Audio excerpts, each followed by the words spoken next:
Okay, hi everybody. Welcome to Freelancing 101 for oral historians and allied cultural workers. That's what we're going to talk about today. Hopefully you'll walk away with some new information. I know we have a mix of people who are new to oral history and freelancing, and then folks who could certainly also teach the class if need be. So we're going to try to aim for the right middle ground and give information to everybody, hopefully.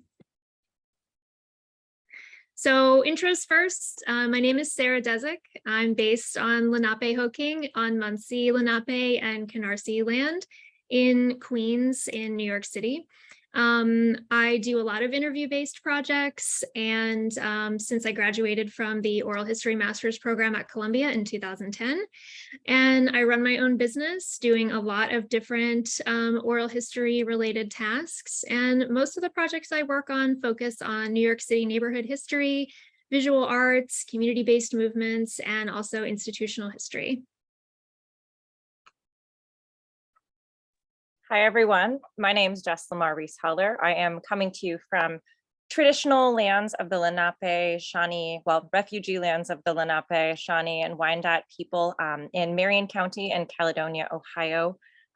My training is in public sector folklore, documentary arts, nonprofit management, and oral history. And I've spent some time doing a lot of racial justice organizing and consulting and labor organizing, a lot of that with Sarah and in oral history spaces. I co-founded and direct a nonprofit in Marion County called Marion Voices, Folklife and Oral History. And I also run a consultancy called Caledonia Northern Folk Studios, where I do documentary arts projects like oral history and folklife surveys, historic preservation, nominating buildings and districts to the National Register, and arts and nonprofit capacity building, and also teach on models of building more just and equitable structures in nonprofit cultural work. And on the side, I am a new preservationist myself, working to rehab two 1897 buildings in downtown Caledonia, Ohio. And I just submitted my historic preservation tax credit applications last week, which was a lot of work. So thank you guys for having Sarah and I here today. So this is kind of our agenda for today. First of all, we're going to talk about how we got to the place of where our practices are. A little bit of backstory, a little bit of drama, a little bit of reparative practices. Then we're going to talk about different kinds of business entities and models for operating an oral history practice. We're going to talk about finding oral history work, pricing and budgeting, contracts, finances and taxes, and then we're going to share some of our favorite resources. Okay, so here's our origin stories, really, and I'm going to go first. My very first job, well, first of all, when people ask me, when did you start doing this? This meaning working as a self-employed oral historian or running an oral history business, or freelancing or working on independent contract or being a sole proprietor. All of these things are pretty synonymous. And we use all those terms throughout our workshop today.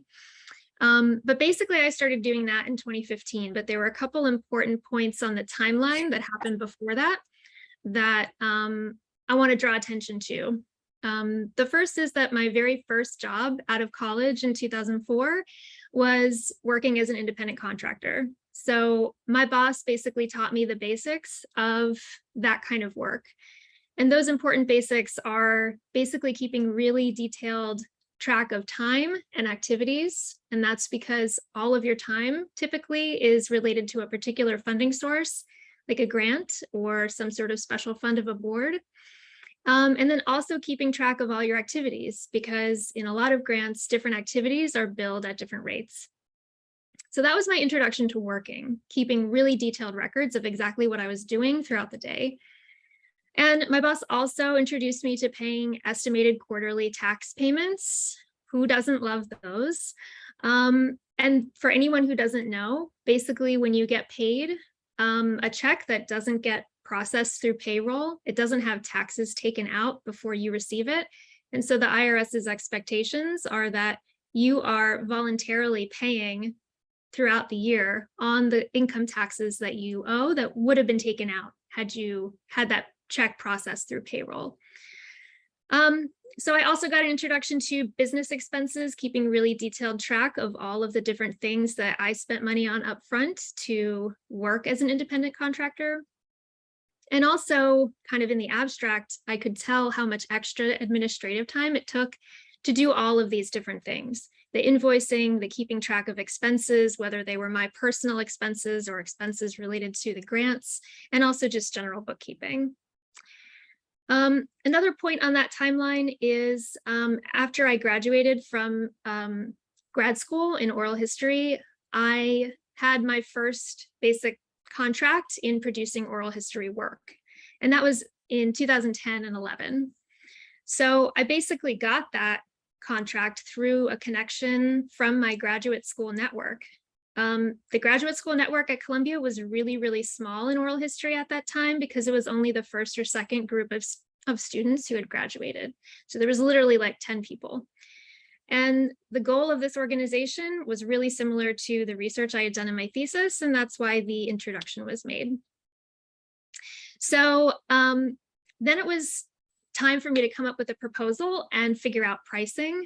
And thankfully, I had some guidance from a mentor to give me just a little bit of a baseline on how do you charge for oral history work. So I really benefited from that.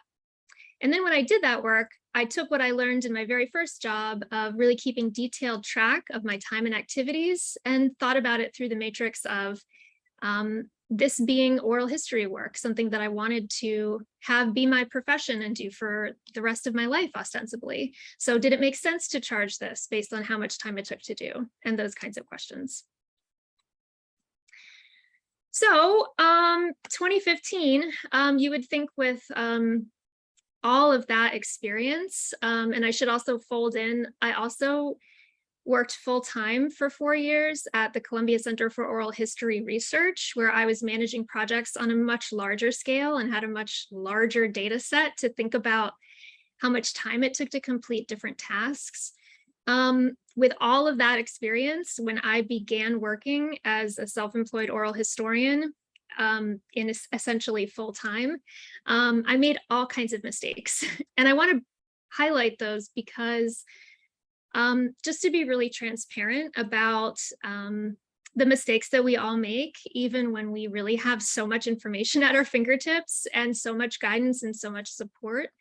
And the other reason I want to highlight these is because it really informs all of the advice that we're going to give throughout the rest of the workshop. So the first kind of biggest large scale issue was that I started work without a contract. Basically, I was almost recruited from my full-time job to work as an independent contractor for an organization. And we settled on a day rate. That was kind of the main piece of discussion that happened. And I was super excited because with that day rate, I could work 2 days a week throughout the month. And that was all of my expenses. So I was like, oh, I'm set. I don't have to worry. Somebody wants me to come work for them. I don't even have to look for work. These are all my monthly expenses. You know, I'm set. I'm not going to worry. So even though this head of the organization and I had talked about what I was going to do, because there was nothing written down in a contract or a scope of work, there was really nothing that translated to the staff that I worked with on an everyday basis. And so they didn't know what I was doing. They didn't know why I was there. They didn't know what to tell me to do. And it really started to become a terrible, terrible fit almost from the beginning. But immediately I realized that I was kind of in a trap because I hadn't thought about a long-term financial plan for myself. I didn't have any kind of backup income with any other clients. And the more that I stayed there in that really toxic environment, the less capable I really felt of going out in the world and advertising my services. And the less capable and confident I really felt in my ability to kind of do anything. I can't emphasize how terrible the situation was and how I felt like I had trapped myself and just really lost a lot of autonomy in that space. So, of course, what happened is that eventually they were like, hey, how about if you don't come back? And immediately that instigated the crisis of not being able to pay my bills. So, a lot of times we make some mistakes and we think, wow, I'm so lucky that that didn't actually have the kind of terrible consequences that it could have had. And in this case, really all of these mistakes that I made had really intense consequences. And after this work, my first experience as like a full-time self-employed oral historian, I really had one of the worst and most challenging years of my life. And I just want to say it took until 2020, about 5 years, to pay off the credit card that I had to live off of for that year. So there were some really serious problems that I've been working on kind of reconciling ever since. So hopefully you won't ever make any of these mistakes. If you have made these mistakes before and had these kinds of issues, solidarity. So that's my story. And now Jess is going to tell her version. All right. So, I had a terrible ex-boyfriend in college who told me, you can't be an artist or a poet. We were all poets in college, right? Unless you can't live without doing your art. And, at the time, I guess I decided I wasn't a real artist. And I feel like as terrible of advice as that might be, you don't get into founding a nonprofit unless there's something you really, really care about in the world and need to make happen, or unless you've had some really, really terrible experiences in the teeth of the nonprofit industrial complex and want to do things differently. And in my case, it was a bit of both. Sarah and I were talking when making these slides, and I was like, I don't know if I have a lessons that prepared me and crisis parallel. I think I'll just start with some of the crises, because there's a lot of them in the nonprofit sector. And I got into this sort of work. I went to a graduate program for documentary arts, and it was a program that was really steeped in a dues-paying culture and a cult of emerging practitioners not being paid. And I was a little bit older than a lot of people in my cohort. I mean, at the time, I was in my mid to late 20s, and a lot of people were in their very early 20s. And already that sort of story that I had been told as a younger person didn't make sense for me financially and was starting to fray at the seams. And I got a grant in graduate school to do oral history work. And I remember a conversation I had with the director of the program I was in at the time, who was upset that I had written in a grant writing class where we wrote these grants, pay for myself into the project at a rate that the grant required to be very, very low. It was $60 for an interview. It was a 3-hour interview. And the director was so offended and said, I had to pay off my debt for my PhD program for 30 years. What business do you guys have while you're still up and coming, asking to be paid for this work? And it was deeply troubling. And at the time, I think I didn't know how problematic that culture was. But I emerged from that into a culture of working about 7 unpaid internships for several summers and at least a year. Looking back, I have no idea why I thought I had to do that. It was really devastating financially, but that culture that gets built in grad school programs creeps out for years after, for those of us who are branded emerging professionals, or even for people, especially coming from community settings, that sticks with you. So that was something I lived through and experienced that increasingly began to raise a lot of red flags, be unsustainable, et cetera.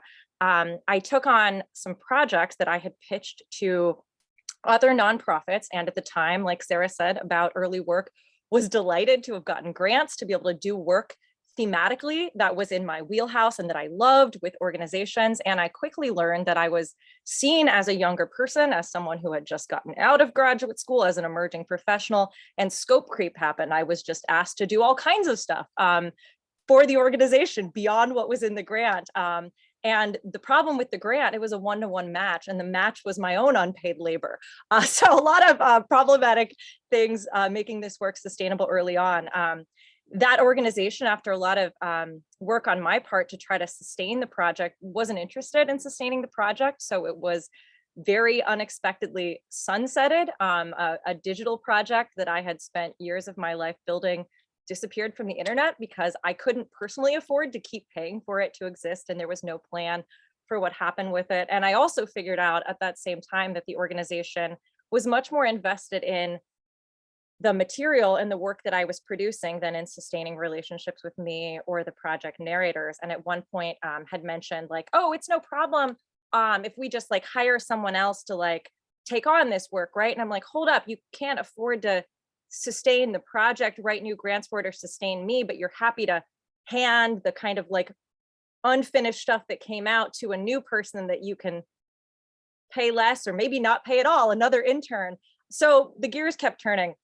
In this same era, I experienced plagiarism and theft tied to community-based and oral history projects, coming from folks in university contexts, which was very eye-opening.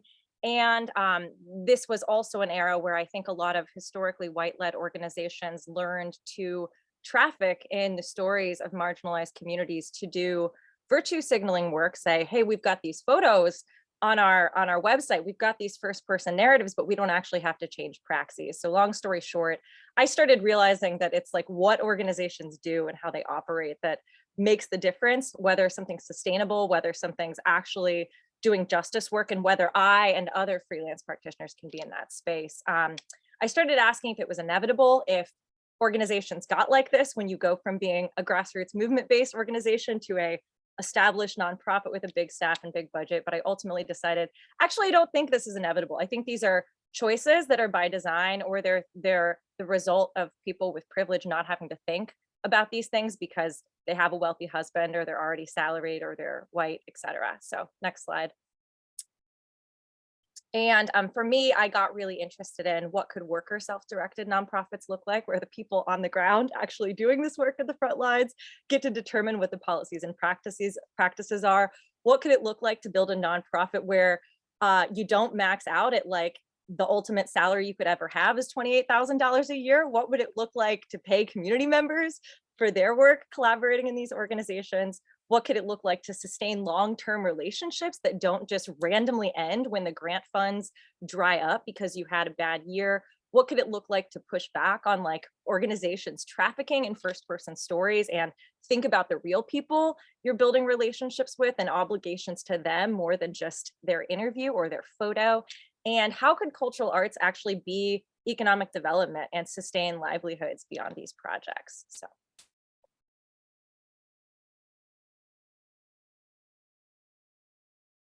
Okay, so now we're going to talk a little bit about fast forward a bit to today and what our work actually looks like. So just to give people a kind of snapshot of, yes, I kind of recuperated from a lot of that stuff that happened in 2015 and 2016. Now I have about 5 concurrent projects is pretty typical for me.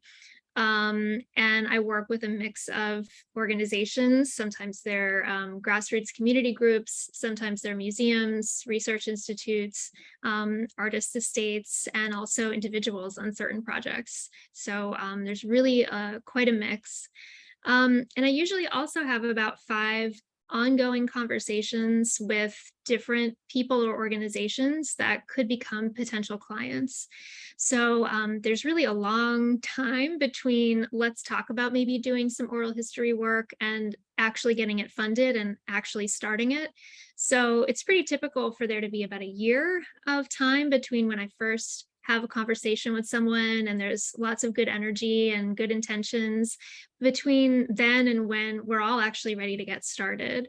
So this is sort of what I alluded to before in terms of having a backup plan. You do have to have a lot of things going at once because projects can suddenly stop or end funding. And also it's just helpful to know that you have people to reach out to kind of restart the conversation from time to time. And it's also nice to know that people have you in mind and are planning to come back to you when they're able to. So it feels like a good relationship. I have contracts for all kinds of services. It's pretty helpful to be able to think about what is every kind of skill that you have and think about that as an individual service. And then the contract work that you do can bring in different assortments of those services. Sometimes there's projects that are, a whole kind of manage this project and do all the work in it. Sometimes the projects are really just about consulting from afar and assisting an organization in doing a project. But I also work as a teaching artist. I also do standalone interviews sometimes. I do transcript work, audio work. I do advising on grants and project development. I edit memoirs. I just do general research. So there's really a lot of things that maybe used to be part of a holistic piece, but now I think about them as options for just individual contracts. And I find it helpful to have different options in terms of what I can choose to do within a day-to-day basis with different projects on deck. I also have a lot of ongoing discussions with peer practitioners about worker rights and labor resources. So a lot of the things that we'll get into talking about today are conversations that I have been lucky to be having with different peer practitioners over the last 10 or 12 years. And I currently have a grant through the OHA to continue this in a more formal way.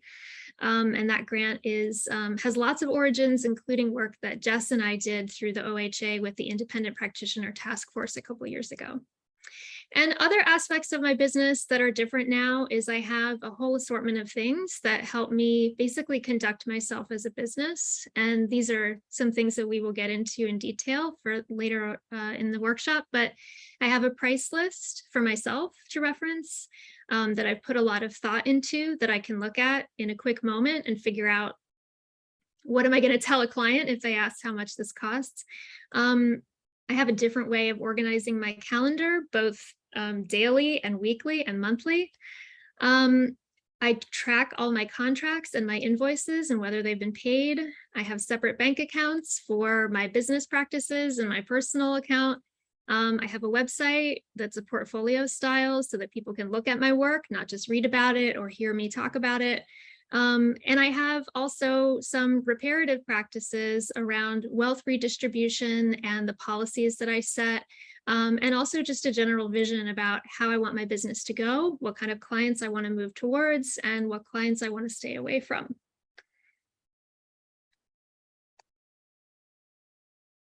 And we got a great question in the chat about reparative practices or reparative praxis. I put a little bit of a quick response in the chat, but broadly, I think we're thinking of reparative practices repairing harm, but more specifically, the word reparative reparations looks at how do we do direct material repair to try to repair for theft of land and labor from Black, Indigenous, and other BIPOC communities specifically.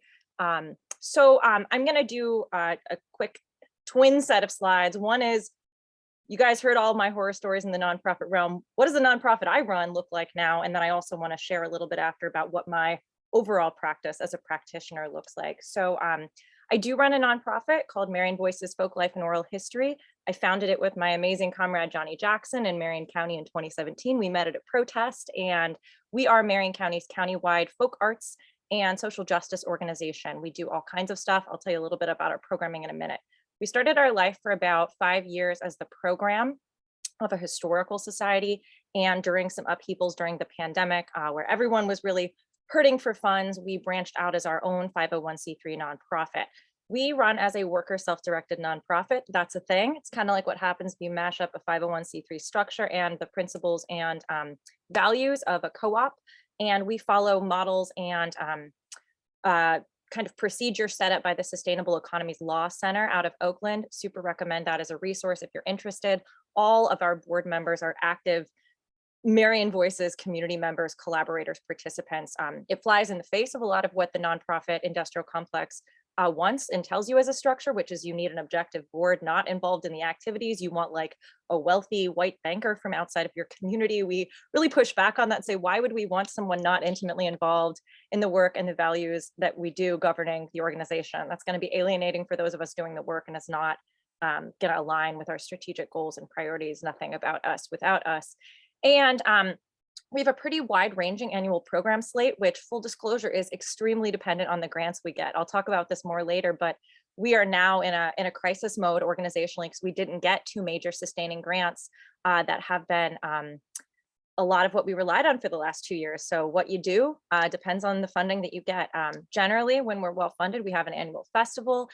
We have a school folk arts residency program where we bring local folk artists into the schools to teach kids. That's part funded directly through the schools. And then we handle a lot of the training of the artists, administration, documentation, and the festivals at the end.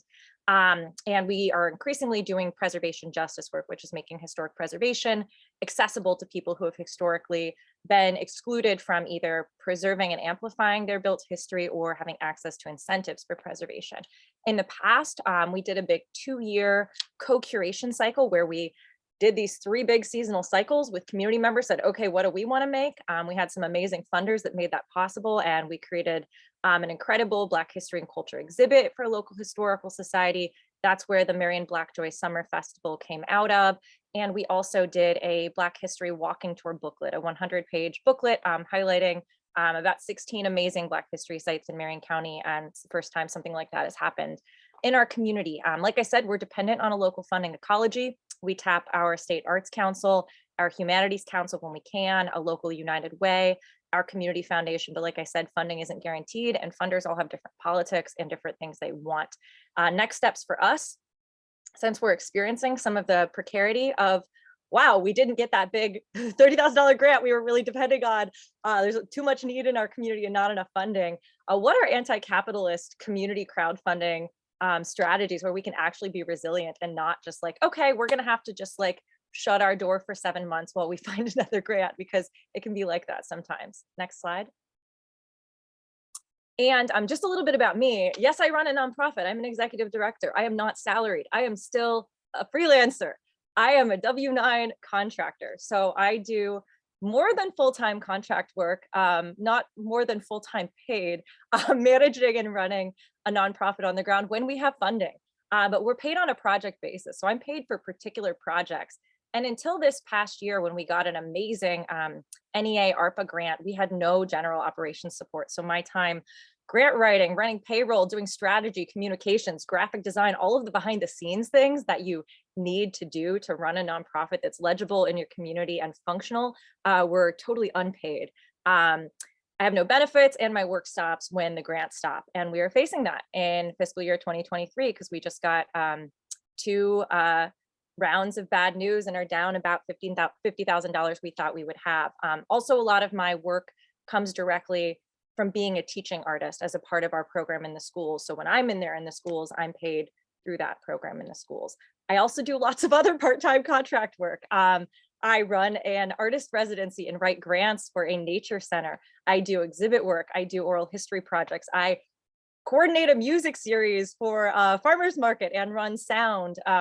I do consulting and I nominate buildings to the National Register of Historic Places. So all kinds of different things. And like Sarah said, you can't always control when work is plentiful and when it is scarce. So a lot of us in this position take on the work when it comes. So sometimes you end up doing way more work than you'd really like to be doing for a period because you don't know if your organization is going to get that grant or you're going to get a contract down the line. So it is a little bit difficult to regulate and make sure you've got things covered for all of your seasons.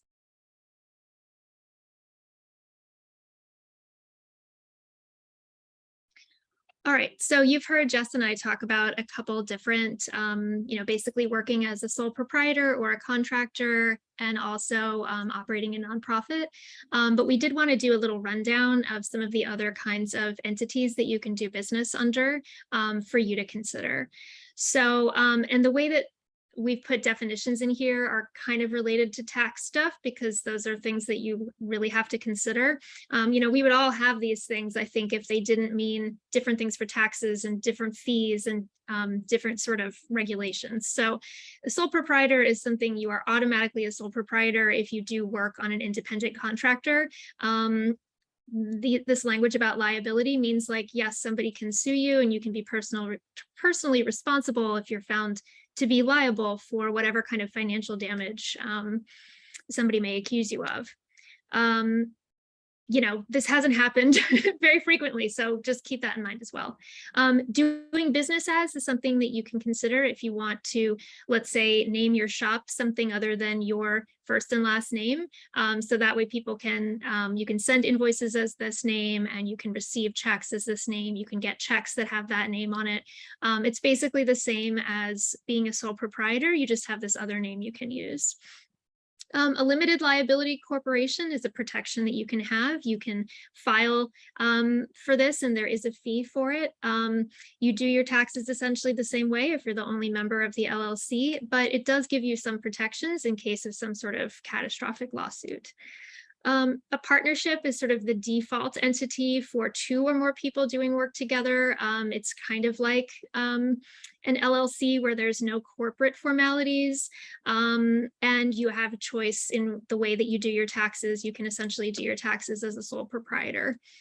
But with a partnership, you typically have some sort of understanding in writing between you and the other people that are involved. An S corporation is S sort of stands for small business corporation. And this is something that you can establish if you wanted to have even more separation between your own personal self and accounts and the business that you run. It does have some requirements with regard to needing to have a board and bylaws. If you have an S corp, it can essentially function as, you being a sole proprietor in terms of your taxes. It just is a pass through. That's what that means, is you have this entity, but you file taxes as an individual. If you're thinking that this is really complicated, it is. So, but you can look into each of these further and figure out what works for you. A cooperative is an organization. You can file it basically as an LLC or a corporation or a partnership, but the point is that you have a written understanding for sharing profits among the people that are part of it.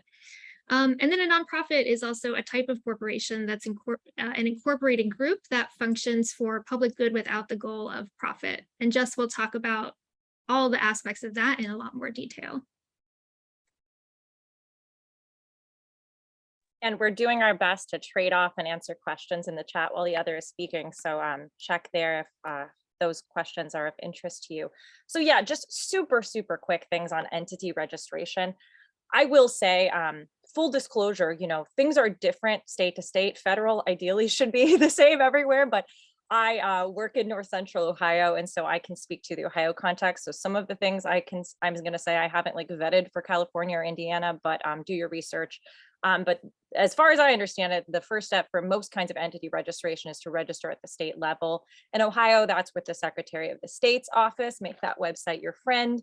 Hopefully you have an easy digital system like we have here in Ohio, but you go on there, you pick your entity model, and you register. Depending on what sort of organization you're registering, different things will be required. You might need to write and file bylaws, articles of incorporation if it's a nonprofit, an operating agreement if it's an LLC with multiple members. You might choose not to, it depends, and you need to pay a fee. In Ohio, it is $99 to register an LLC. So sometimes if I'm bored and have some free time and I'm feeling visionary, I'll just, file a couple of LLCs for things I think I want for the future, and then let them marinate and fill them out in the future. And then depending on your entity and what you want to do with it, you may not need anything beyond that. I have a few LLCs, like my consultancy, Caledonia Northern Folk Studio. It is an LLC, but it's a pass-through LLC that comes back to me as a sole proprietor. It doesn't have an EIN, et cetera. But you may want that depending on your model, and you may need it depending on what you're trying to do. If you want to file register a nonprofit with the IRS, you're going to need to next step get an EIN. It's also called an FEIN or a TIN. That stands for Employer Identification Number, Federal Employer Identification Number, Tax Identification Number. It's all the same number, but that's going to be required if you want to get a business banking account. At least my credit union asks for it. If you want to register with the IRS for your 501c3, and sometimes if you want to apply for grants, some funders will let you get a grant, not many of them, but some, if you are registered with the state as a corporation for a nonprofit, even if you're not a 501c3. You may also need to get something called a Duns and Bradstreet number, and that has become a different thing called a universal identification number that you get from the federal government as well. All this stuff is on the grants.gov, not grants.gov, whatever the portal is that you log into before that. But 501c3 registration, I just want to say for folks wanting to start a nonprofit, it's not as scary as it sounds, and you do not have to hire someone. That is a lie. There are so many businesses out there that are meant to say hey, pay us $1,000 to register this, and to make it sound scary. I helped 2 organizations in my community, Caledonia, register nonprofits over the winter. They're both amazing, functioning 501c3s now. I actually walked the mayor through it, and she was able to register her farmer's market, and then she was able to pass that along and walk the next person through. So you shouldn't have to pay anyone for it. You do have to pay the IRS a small fee to register your nonprofit. I actually forget what that is. It's like under $500. You'll need a board president and a treasurer, mailing address, yeah, and all of that stuff. We're not going to get too into the weeds, but just wanted to let you know that someone has told you it's impossible to file a nonprofit. Don't believe that. It takes work like anything on a federal government website, but it's you can do it. So.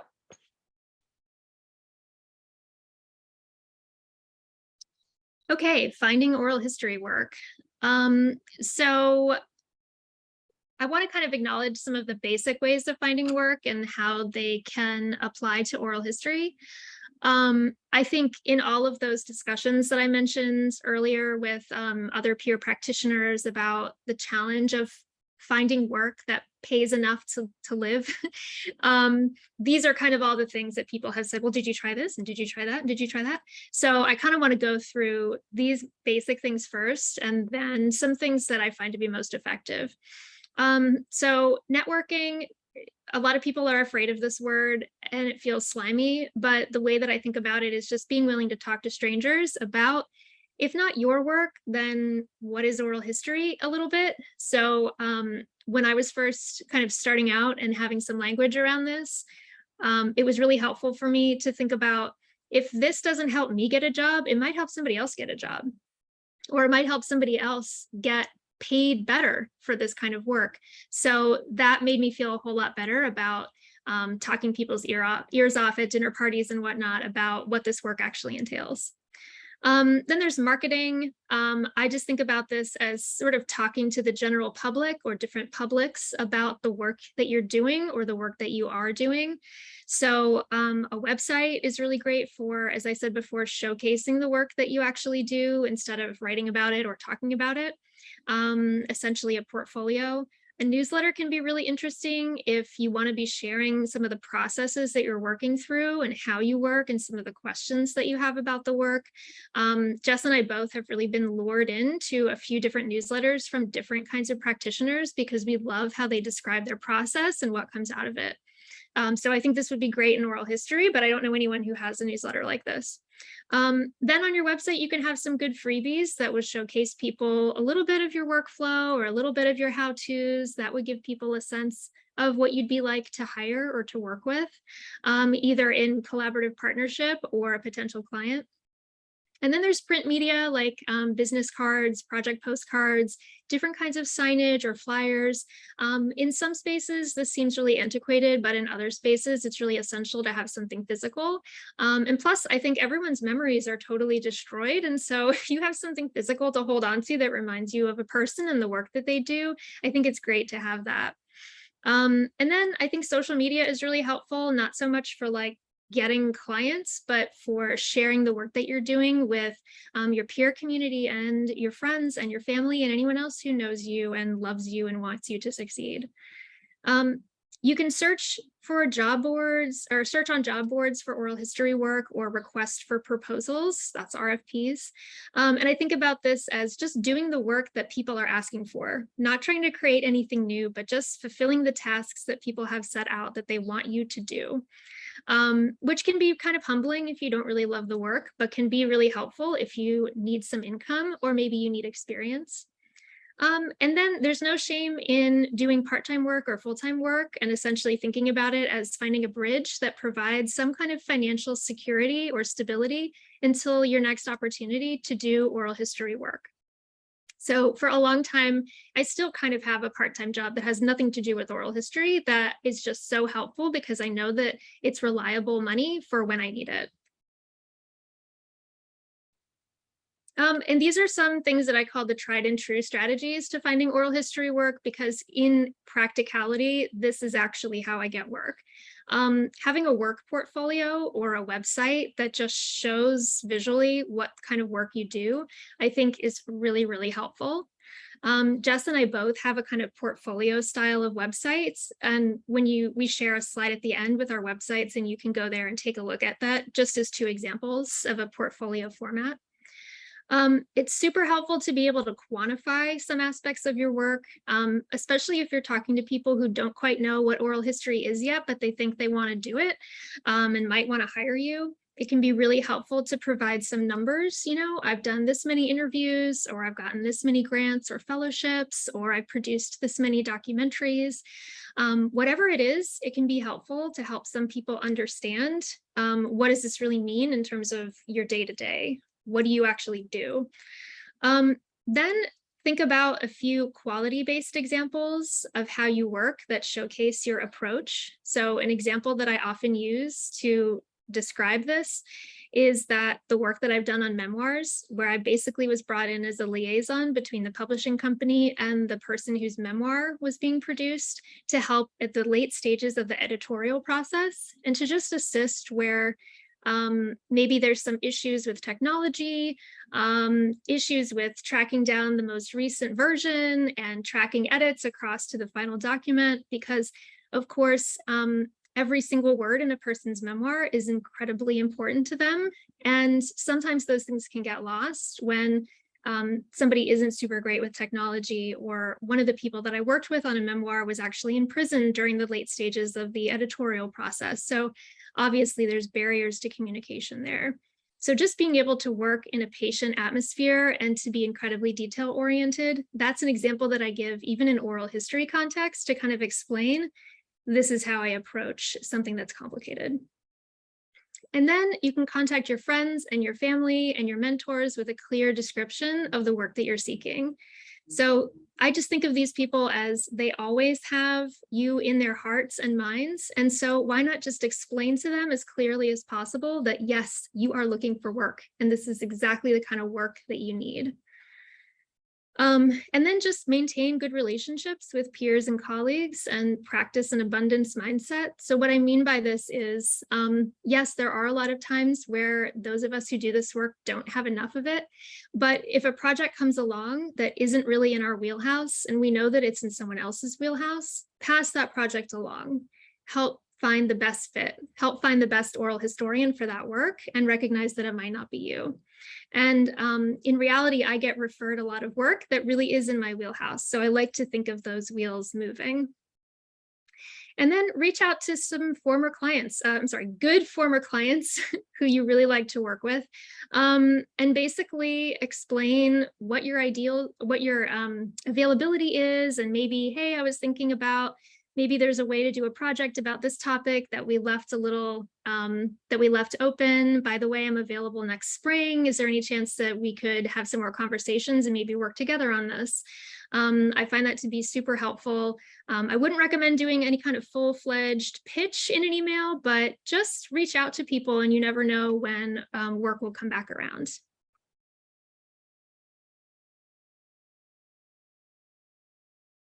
Slow to mute because answering in the chat. I feel like this is like AOL 1993 level.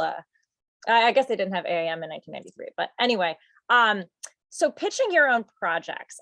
So Sarah's talked a little bit about finding work that exists in the world that someone already knows they want. I'm going to tell you guys about what I mostly do, which I've increasingly been told is very weird, which is convince people that they want work that they don't know they want yet, and then find the money to make it happen. Mostly what I do as a freelance practitioner, and I guess it's the same thing I do inside the nonprofit that I run too, is come up with projects, pitch them to nonprofits and organizations, write the grants to get the funding, and then do the work in collaboration with the nonprofit. That requires a lot of things. That requires knowing the funders that are available in your ecology. That involves knowing nonprofits and what they need and want to do, knowing what community need is out there and where the nonprofits serving that ecology might be missing something, and then like matchmaking all of it, plus all the stuff Sarah said, where you sell your own skills and talents and qualifications. It's complicated, it's kind of thrilling. Sometimes it works, sometimes it doesn't, but for better or for worse, it's what I've been doing. Part of why you do that is geography. I work in rural north central Ohio, in a stretch of Ohio between The famous large cities of Lima and Mansfield. Our big pull cities are Marion, Tiffin. This is not New York City. This is not Columbus or Cleveland or Cincinnati. Cities are gonna have more existing jobs looking for enlisting oral history, and more rural places where the industry for public history is often completely unstaffed, all volunteer historical societies. You are going to have to pitch these opportunities and make a case for why oral history and cultural work matter.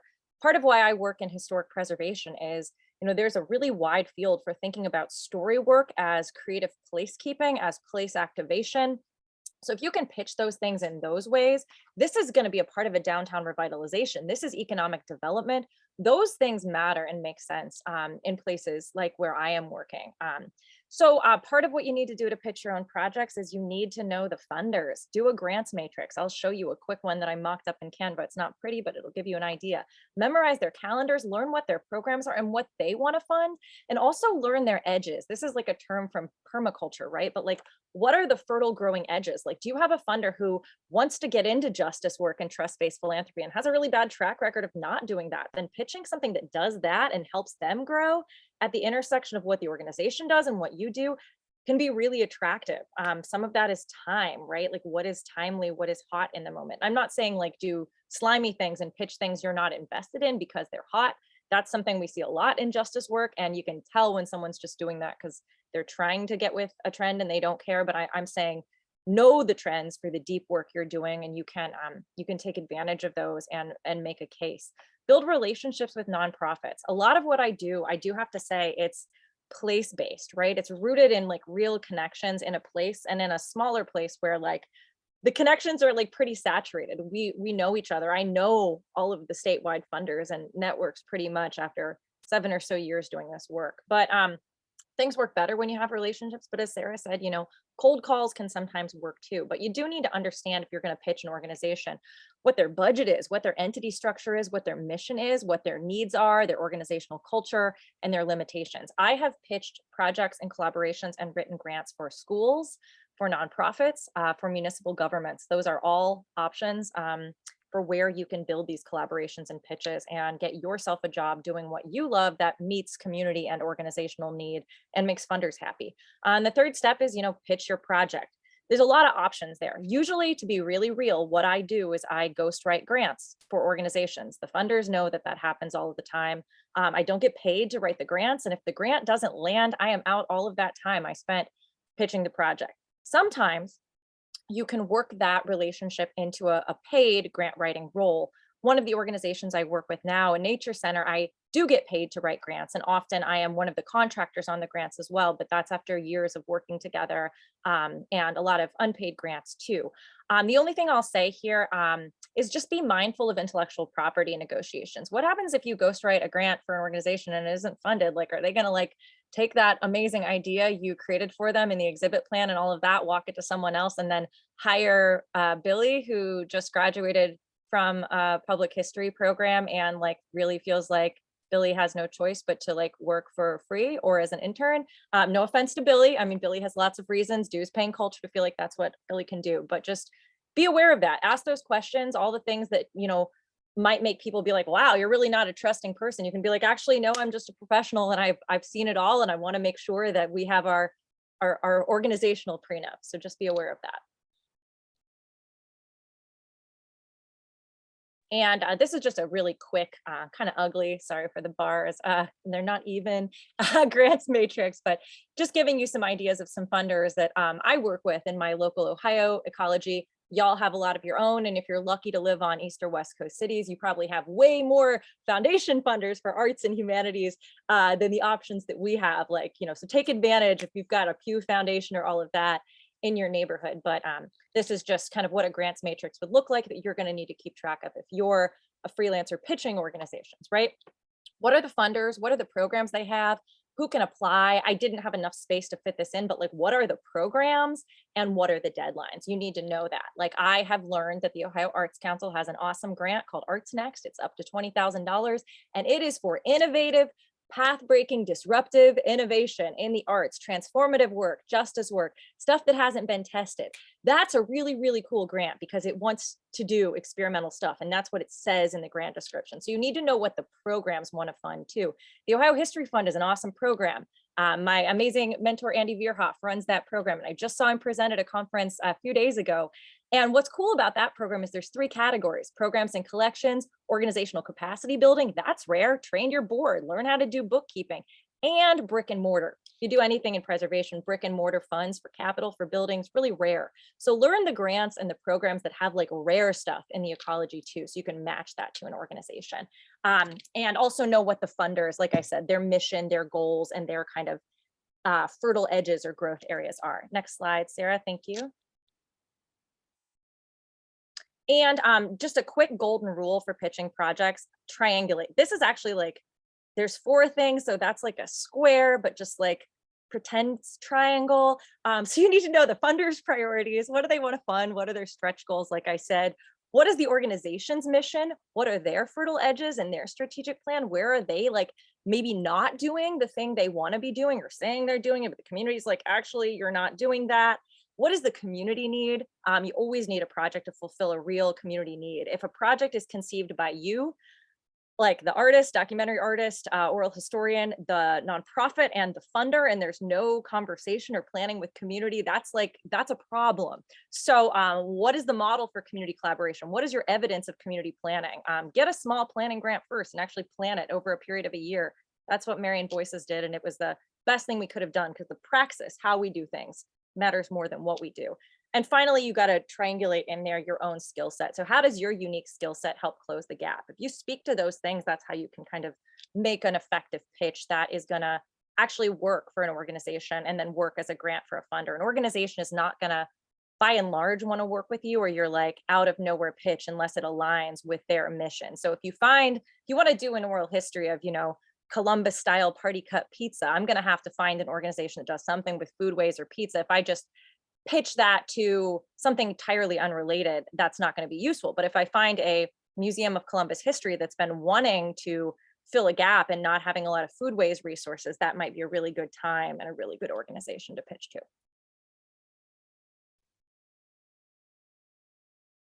Okay, pricing and budgeting.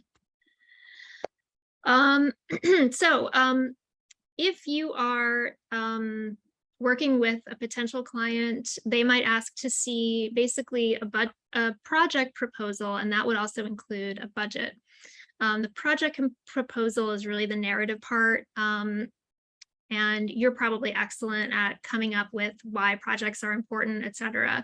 But the budgets can be really tricky because there's fewer resources out there. And so basically what goes into figuring an oral history project budget? So as you can see, a whole lot of things beyond just the specific project costs.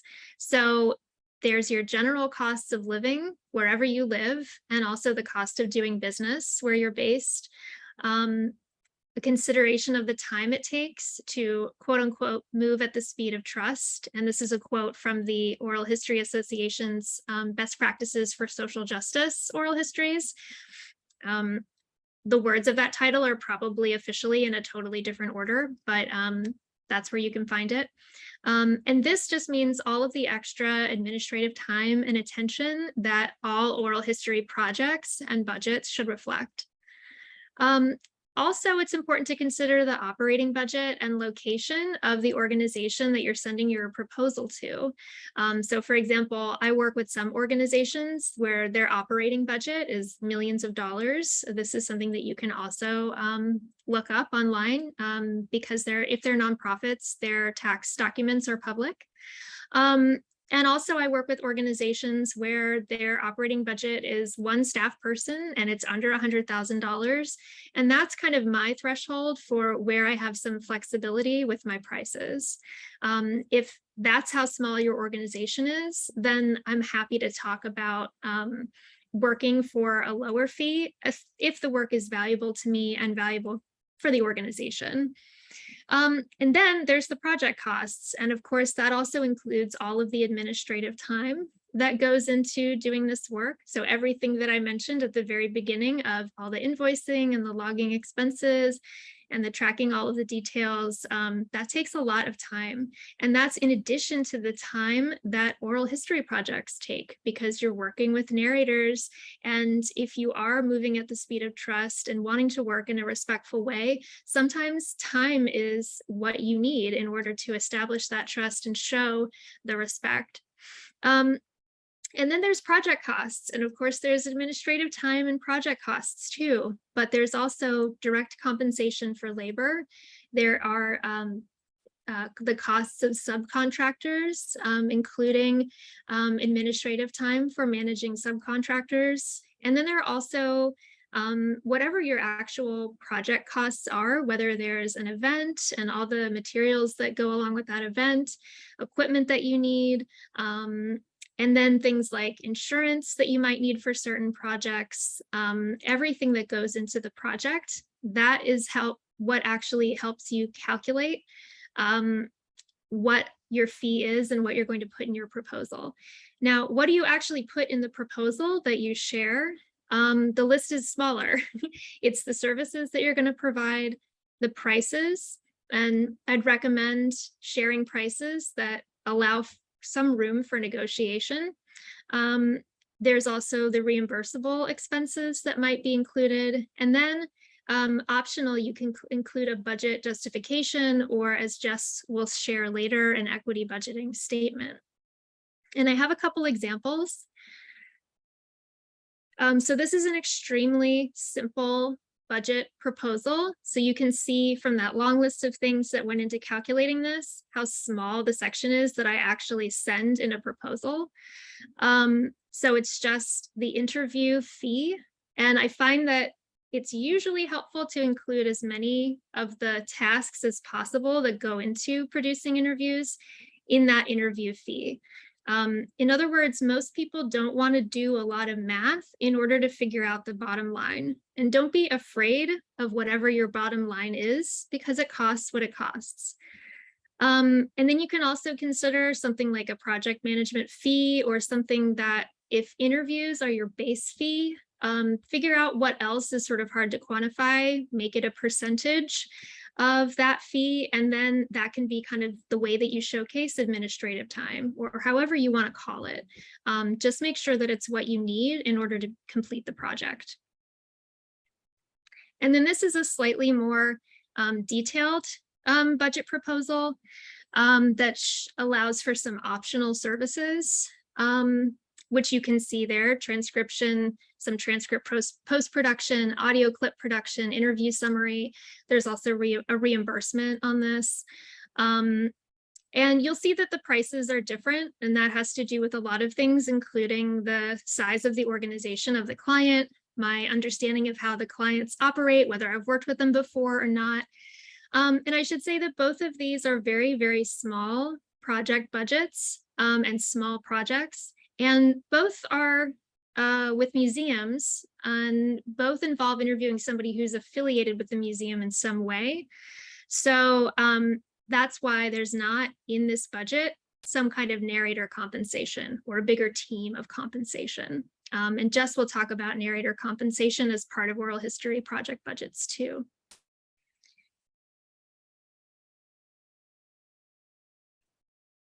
Yeah, so I'm going to briefly talk about, I know we're a little bit over time, but we'll get to everything. We like telling stories. Tell you guys about nonprofit project budgets. This is different from nonprofit organizational budgets. Much harder, more complicated. I'll save that for the end when we talk about sustainability and financing, but not financing like loans, but like making your finances work individually or organizationally. But nonprofit project budgets often aren't fixed until they are. I write that because you're often throwing out 5 and 6 grants that have different timelines. One will tell you in February, one will tell you in May, whatever, and seeing what sticks. You might have a chunk of a budget and have to start the program with that. And then like 5 months later, you get another $20,000 and you can expand it, or you can pay your team better for the stuff you're already doing that you were underpaid for before. But there's a lot of moving pieces to that. Total project budgets will often span multiple grants. And just keep all of this in mind if you're hiring freelancers, or if, like me, you are the freelancer working on your project, because things will look a little crazy. It's not going to be like your nice, every other week paycheck. So what are some standard project categories you can work into the budgets? And then I'm going to show you what a big, crazy, full project ecology budget, some pieces of a budget can look like with multiple grants coming together. This is standard across a lot of the funders I've worked with, like Ohio Arts Council, for example. You'll have a line or a category and then line items under that. You guys know how budget works. You have your total price, your calculation, all of that, justification, administration. You got to account for project direction, bookkeeping. It's a lot of time to wrangle everything.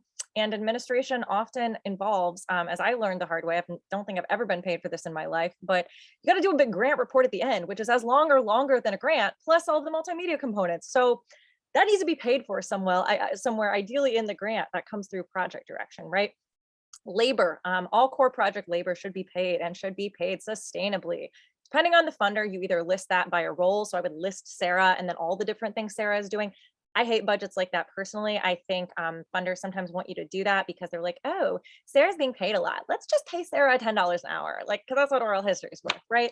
So sometimes they're trying to do that. And I also just think it's really valuable listing out the different things everyone does, even if they're playing multiple, especially if they're playing multiple roles in a project, because you see the work lines and not just the person. But talk to your funder about what they want, but include oral history labor, curation, graphic design, etc.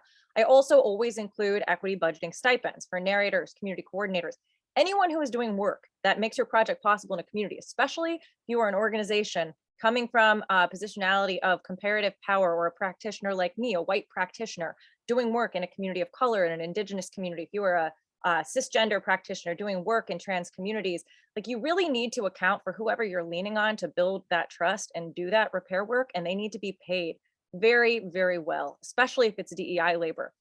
So equity budgeting, super quick. I put a link to it in the chat. That's a model that I developed out of Marian Voices, and Sarah and I have taken it and really applied it to a broader cultural work sector. We teach classes and workshops on it.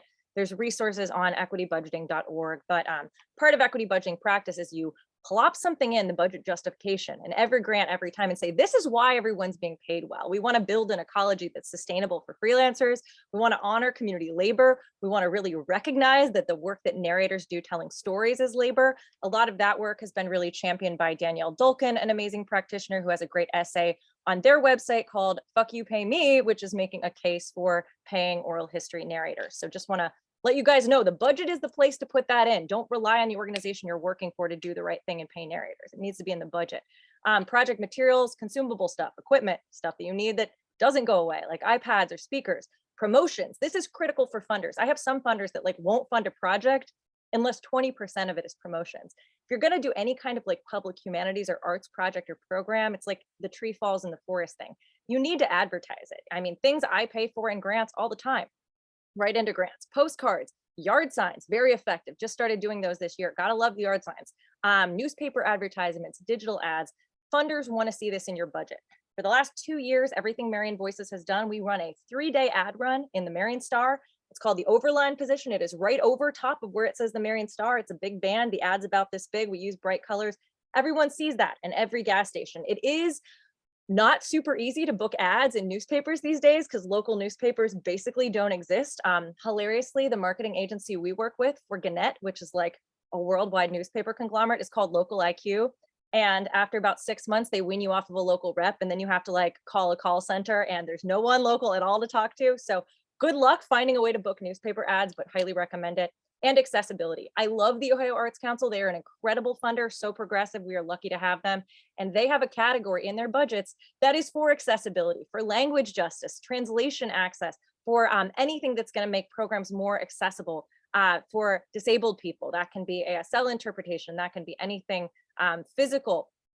I really think it's important that everyone write accessibility into their grants, and just remember that that can and should be a budget line, even if your funder isn't as awesome as OAC and doesn't have a category for it in their budget you fill out. Next slide. And here's just a couple of quick examples. I know these are tiny. My spreadsheets are really, really big and don't print out well, but this is an example of part of what a project or a program looks like funded through multiple grants. So this was part of a budget for a program we run called Marian Voices in the Schools. We bring local folk artists who are a part of our Marian Voices Culture Keepers roster into the schools. They teach cultural arts and specific traditions to kids in the schools. We do a lot of administration, supporting them in writing curriculum, getting everything ready, their slides. They're often elders and they're amazing community cultural artists, but are not professional teaching artists and haven't been trained in teaching in K-12 spaces. They might be teaching in churches or in their neighborhoods. We also have a big training program that goes into that, a festival at the end, et cetera. So this is a little bit of like what a nonprofit program budget will look like. You've got grant 1, grant 2, grant 3, grant 4. They're all covering different things. You have an ideal full cost budget, which you're probably not going to get. Then you have a gap and you need to, by the time, whenever you need to start or whenever the last grant gets back to you, make do with what you have and scale the range of your services accordingly. Next slide. Here's an even more confusing looking one, but this is actually what it looks like when you're preparing to do grant reporting for a funder, right? I didn't say this explicitly, but I need to now. Most grants in the universe, foundations are different. Most grants require a match, a 1-to-1 match, a 2-to-1 match. So you're like, cool, I got my $20,000 grant from the Ohio History Fund. Well, like, no, who's going to match that? Then you got another $20,000 grant from the Ohio Arts Council that's matching that. The timelines might not quite match up. You might need to calculate percentages because you can't count a match outside of a timeline, but I'll spare you all that. This is really tiny, but why I put this together is for funders, when you're reporting, you need to show the money they gave you and then the match on different item lines. So this is like a lot of what I do running a nonprofit is math. I just use calculators all the time. I finally learned how to program spreadsheets, which take that class in your community college online on YouTube, so worth it. But yeah, you really need to show what you got and why I picked this example. If you zoom in or you can see it tiny enough, this is the chunk of our budget that is for narrator and community member compensation. And all of our projects since Marian Voices started, I am so proud to say, we pay all of our narrators. We pay my amazing co-founder of Marian Voices, Johnny Jackson, is our community coordinator. So all of that community outreach and trust building work is paid. We have 2 amazing community scholars. One is a longstanding pastor at a Black church in Marion, and one is an amazing community advocate and now school board member, an activist, and they are paid for all of their outreach and organizing work. So this just kind of shows how some of that stacks together. Next slide. And I just want to have you guys bear in mind really quick that nonprofits, project budgets, it really depends on who you pitch to, how much they're going to want to see someone paid. And that is an unfortunate reality. We have some funders, at least in my ecology that I work in Ohio, who are used to funding salaried professionals. Maybe people who usually get these grants are tenured professors or the head of a museum curation department. They're already paid really well. And these grants are mostly for stuff, for exhibit panels, for iPads, not really for labor. Or if they are for labor, it's like at a rate that acknowledges that someone's being paid $90,000 or has a rich husband. I don't know anyone with a rich husband, and almost everyone I know are freelancers. So it's a different ecology. Arts funders are different. I've found arts funders are used to working with artists who are self-employed. And oftentimes they very explicitly, like our amazing Ohio Arts Council here in Ohio, have a mission of building livelihoods for artists and fair pay. And they will actually reject a grant. If you say, I'm going to hire a sculptor and pay them $10 an hour, they're going to be like, you don't value arts. This has not been thought through, rejected. So you may have some funders, as I have run into, who are like, wow, you can't be paying people $100 an hour. $15 an hour is the going rate for cultural work. And you just have to sometimes say, well, they're not the funder for us, but throw your equity budgeting statement in your justification, let the board decide. But just know that there's opportunities for advocacy, right? Like we need to teach our funders what living wages for cultural workers and communities look like. And sometimes you might not get to work with a certain funder, but it's worth it to advocate. Next slide. And here's just a really quick example of what an equity budgeting statement looks like. Like I said, it's a model we developed at Marian Voices. Sarah and I teach it. Hopefully we'll teach another workshop soon. But I paste something like this into every budget justification I write. I say, here's why we're paying everyone $100 an hour. Here's why we're paying narrators. Here's why we're paying community members. Because this work is valuable and there is like reparative work we need to do in this relationship. And that's a part of why we're doing what we do. We want it to be sustainable and not be extractive. And I'm done with that. Oh, just to give us a quick intro, I'll let Sarah take it from here, but and show the pricing menu. But we just wanted to show you guys too another option for how you can make a menu of different prices and kind of put things into little packages and little levels versus a bunch of different a la carte services. This can just make it easier and cut down on time when you have to do like unpaid scoping and find a price with things. This is something Sarah and I have pretty much 100% learned from an amazing resource, which is Jennifer Dwan Fultz. She runs a coaching service called Chief Executive Auntie, depending on your region. And her specialty is literally like teaching freelancers how to price their stuff and like not back down on what their price is. She has a pricing calculator. I took an amazing workshop called Hope You Get Rich. She sends the best newsletters out ever. I get every single one I get, I forward to like 15 people. She's not paying us to say this. She's just incredible. And I highly recommend you guys get on her email list, take classes, workshops, buy that pricing calculator because it was life-changing for me. And Sarah will show you after us taking a JDF workshop, a pricing menu we were able to send to a client who wanted to hire us to do an equity budgeting workshop series. Yeah, so here's basically that example of what it looks like.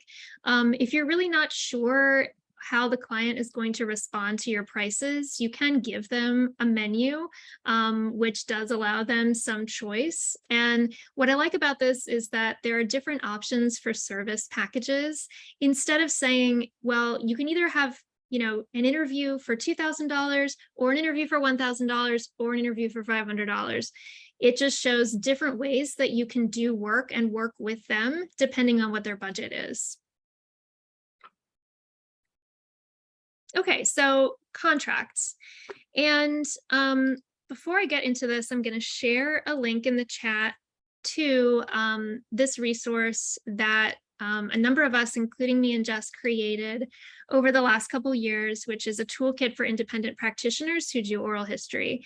And a lot of the things that we talk about today, we talk in greater detail, if you can imagine, in this toolkit. And there is a whole section on contracts. So what we don't cover here, we do cover in the toolkit. So I urge everybody to go there and take a look at that section as well as others that are relevant to you. So basically, a lot of people get nervous around contracts, but contracts are the place where you and the organization that's hiring you work out your agreed upon terms. So think of it proactively. It's partially just establishing who has the rights to what and how the project is going to go. So typically a scope of work, which is really a description of what you're going to do, and your approved budget, typically those are just attached or inserted into a contract as a way to make basically a generic template specific to the work that you're going to do. Sometimes a client will send you their contract, and sometimes they will ask you to supply your own. And Jess will talk in more detail about creating your own contract. There's also lots of resources around for commercial contracts that you can find online, and also commercial contracts specifically for artists. But in the way that I work, a lot of times I'm sent a work for hire contract. So I know WFH kind of means work from home now, but in my world, it means work for hire. And this is a certain kind of work that has certain copyright attached to it, where you are really a contractor that's coming in to create work that would be owned by the organization that you do the work for. So this is a good fit if you're looking for oral history experience or just an opportunity to do work. Maybe you're not really you don't need the interviews for some sort of artistic project that you're working on. This is a good fit for me for a lot of the work that I do. But there are certain amendments that you can make or ask to be made to a work for hire contract that I find to be really useful in oral history spaces. So one of those is just, first of all, permission to include that work in your portfolio. Everyone I've asked has totally said yes to this. Also to be credited by name as the oral historian if the work is published in a book or in an exhibition of some kind. Everyone has said yes to this, though they don't always remember that they did. Also credit and tagging on social media posts. This can be really helpful. It's an easy way for me to share what I've done, but also draw some traffic to the organization that hosts the interview. So this is usually mutually helpful. You can also ask for protection from certain liabilities and damages if you're sued. Typically, an organization will have some kind of insurance, and you can just ask, can I be included under your insurance for the terms of this project? And sometimes that's okay. Sometimes you might find the reverse, that an organization wants you to have your own project insurance for you to be working on the project. So it can go either way. Also, to work out how you want to be paid and when. So we'll get into that a little bit in invoicing in our next section.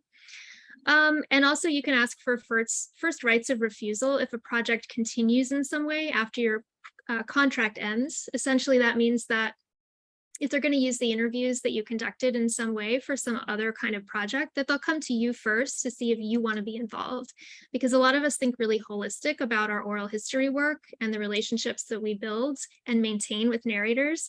So it can be really meaningful to be asked to come back and to do a different kind of creative work with those same interviews and people.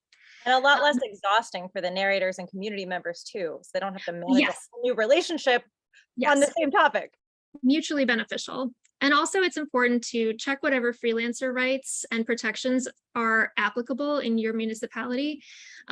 This is where it's important to remember that there's lots of different words that technically mean the same thing, because a lot of things are under the banner of freelancer rights, but they completely apply to independent contractors, sole proprietors, self-employed people, et cetera, et cetera.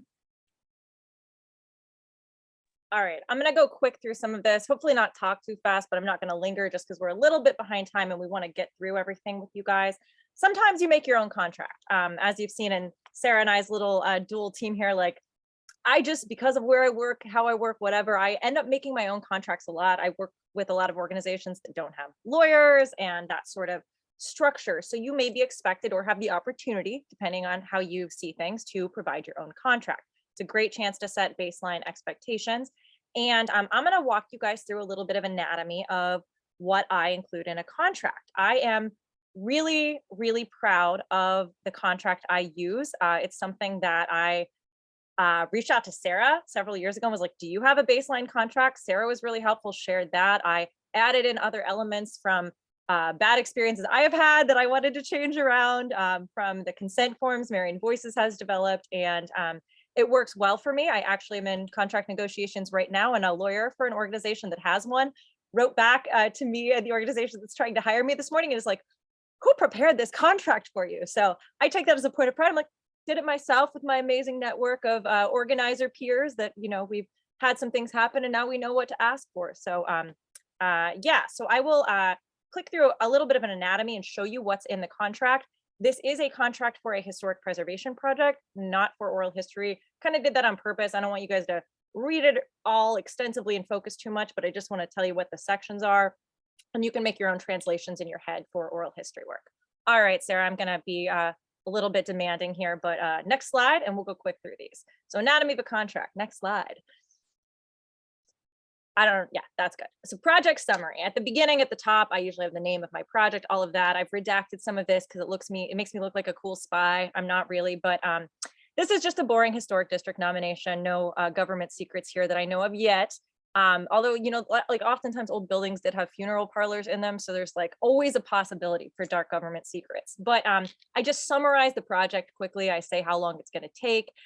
Basically, like I like repeating myself. So I put all the stuff that's later in the contract up front in a couple of short paragraphs. So that's at the beginning, project summary. This is all optional. I mean, some of the stuff you need to have, deliverables, timeline, but some of the stuff you don't. Project background and context, I include this if there's like an unusual funding situation, like this is going to be funded through a particular grant and the grant is only going to be paid if the historic district is listed. So if there's something like that, you probably like want to talk about it just so like you can make sure you're paid. Next slide.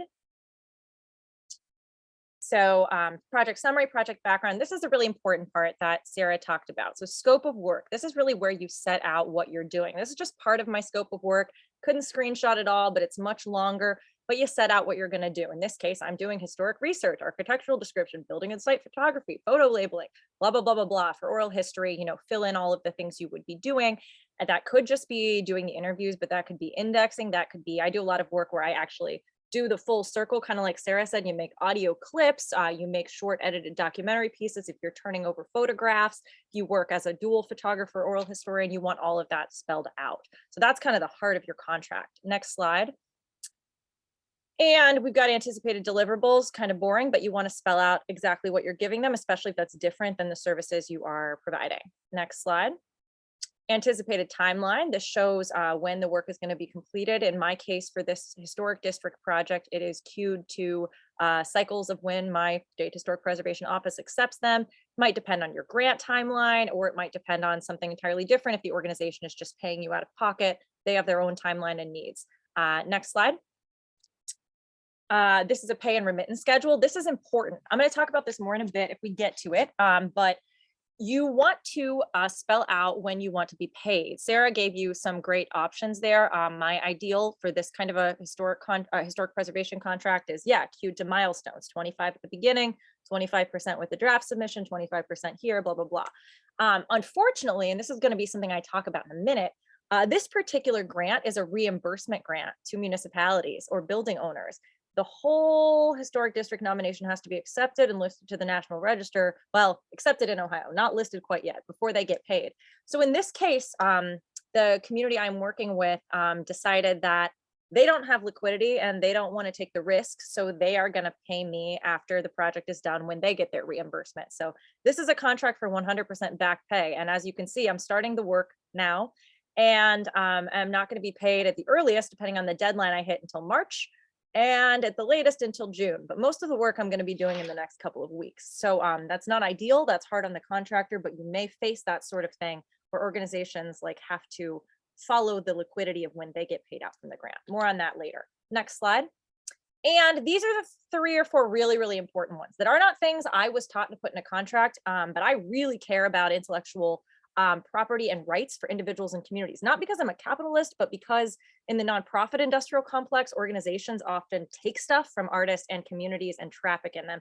And I think artists and communities should co-own their interviews and materials, which is actually the natural state of things anyway. More on that in the toolkit Sarah put in the chat. But lay out your project rights. As you see here, I retain ownership of the material I create for this National Register nomination. It is going to be something that the community can use. It is going to be something that's publicly available via the National Park Service, but it is something that I retain the ownership of intellectually. Next slide. Reciprocity, super important. I use the same contract. I have a tweaked version for oral history, and it says narrator reciprocity. You always need, if you want to be good in the practice that you do, to give something back to the communities that are helping make this possible. In this case, building owners get a copy of the material. In the case of an oral history project, the people you interview should get a copy of the material. So I always put that into a contract too. Ideally, the organization furnishes that and will burn those CDs or put things on flash drives or send them back. Sometimes you're saddled with it, but just spell it out there. Next slide. And this is the one that Sarah talked about that's hugely important. This is something I haven't seen a lot outside of the kind of organizing that Sarah and I and others have been doing, but that's first rights of refusal. I think since we've all started working together in the task force, a lot of us have successfully put this into contracts, and it's great. I say here, I'm writing you a district nomination, but it's going to be perfect fodder for a future exhibit, for a future walking tour, things like that. And if this community wants to do it, please hire me, the person who did all of this work, loves it, and knows this work. First, give me the first option. And if I'm doing some amazing other thing and don't have time or stopped caring, okay, go to someone else. But it's better for them and it's better for us if we have that in there. So I don't check on this. I've written this into things before where they may have hired some other videographer to do whatever. It's hard to kind of control for, but it's a good thing to put in. All right. And finally, attribution, like Sarah said, you wouldn't think you'd have to say it, but in this world you do. So just spell out that the organization that hires you needs to credit you for the work that you did. That is, after all, how you get your next job. All right, we're done with contracts, I think, maybe. Yes. Yes, here's where we don't officially give you financial and tax advice. So the first thing is invoicing. So as I mentioned before, discuss how you're going to be paid and what the options are for being paid with your client before you sign the contract. Build that into the contract. Here are some reasonable options for scheduling your invoicing and payment. And of course, this is dependent on what the organization can do. But some options include asking for 50% on signing and 50% at a milestone. Then any kind of variety of percentage on signing at a milestone and then at the final delivery. What I do most often is periodic monthly or quarterly invoicing that is not dependent on delivering anything in particular. When you do tie it to delivery and you're talking about producing interviews, it can be really tricky because all of a sudden you getting paid and being able to pay your bills is tied to somebody signing an agreement, and you don't want to have that time constraint and put that pressure on the people that you're interviewing. Even if you're not doing it directly, it's not a good fit. So think about how to explain to the people that you're working with that you're going to show them that you're doing work, show them that, interviews are not going to come according to any kind of set schedule. It's going to vary because really what interviews are the people that you're working with and building relationships with. They're not the product at the end. And then basically you just have to be careful that you're not working on 10 different projects that all get paid out in December, for example, because all of a sudden then you have absolutely no cash flow for 11 months of the year, and then all of a sudden get everything in December, but that doesn't help you. So going back to what I said about what my dashboard looks like now, it's great to have a variety of clients that work on a variety of schedules, a variety of deadlines, so that if you do end up working with an organization that only has payout sometime after the close of the project and expects you to work without pay for the duration, that you have some other projects lined up that do pay you in a more regular way. And just keep track of your invoices. You'd think, oh, I only have a couple clients, it's not that complicated, but it actually does get really complicated. And on that note, make sure that you set aside plenty of time to prepare your invoices because it does take a lot of time. And if you are doing monthly invoices, then you might have 4 or 5 invoices to prepare at the end of the month. So it is going to take some time. And also you should know that if you get to the point where you think you should be paid and maybe you haven't signed a contract, in some municipalities, any exchange that you have with somebody about the work that you're going to do and the fact that you're going to get paid for it suffices as a legally binding agreement for you to be paid. So look into those details. And these are just some examples of invoices. So for this invoice, I use something called Wave Accounting. And it's free, or at least the services that I use are free. And it's really helpful because sometimes if you have a set of recurring services that you perform, you don't have to do the math every single time. You can input those services into the software, and then every time that you add it in, it knows the rate, and you just have to put the duration or the quantity or whatever term that you set, and it calculates everything for you. So this does save me a huge amount of time in preparing invoices. And if you actually can see the amount due at the top, it says 0, and that's because I logged that I was paid for this work. So there's nothing due anymore because this is an old invoice. So I'm going to talk a little bit, we don't have a ton of time and I want to leave space for questions, but about liquidity. This is something I like maybe many of us, skipped personal finance, the 1 semester class in high school to take art history. And I didn't know what liquidity was. I didn't think about it at all until I started working for nonprofits that had small budgets and mostly all volunteer staff and running a small nonprofit.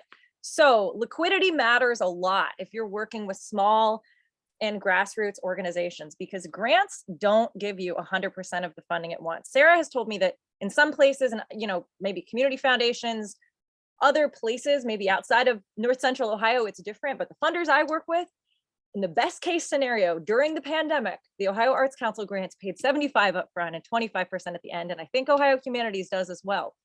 But usually what you're going to look at is 50 up front and 50 at the end, maybe 80 up front, 20 throughout for a community foundation, which is awesome. But in the vast majority of cases I have ever worked with in my career doing this, part of it is up front and the rest of it comes 30 to 90 days after your final report is accepted. And usually those final reports are due 30 to 90 days after the project work has ended. So how the hell are you supposed to pay your team or get paid?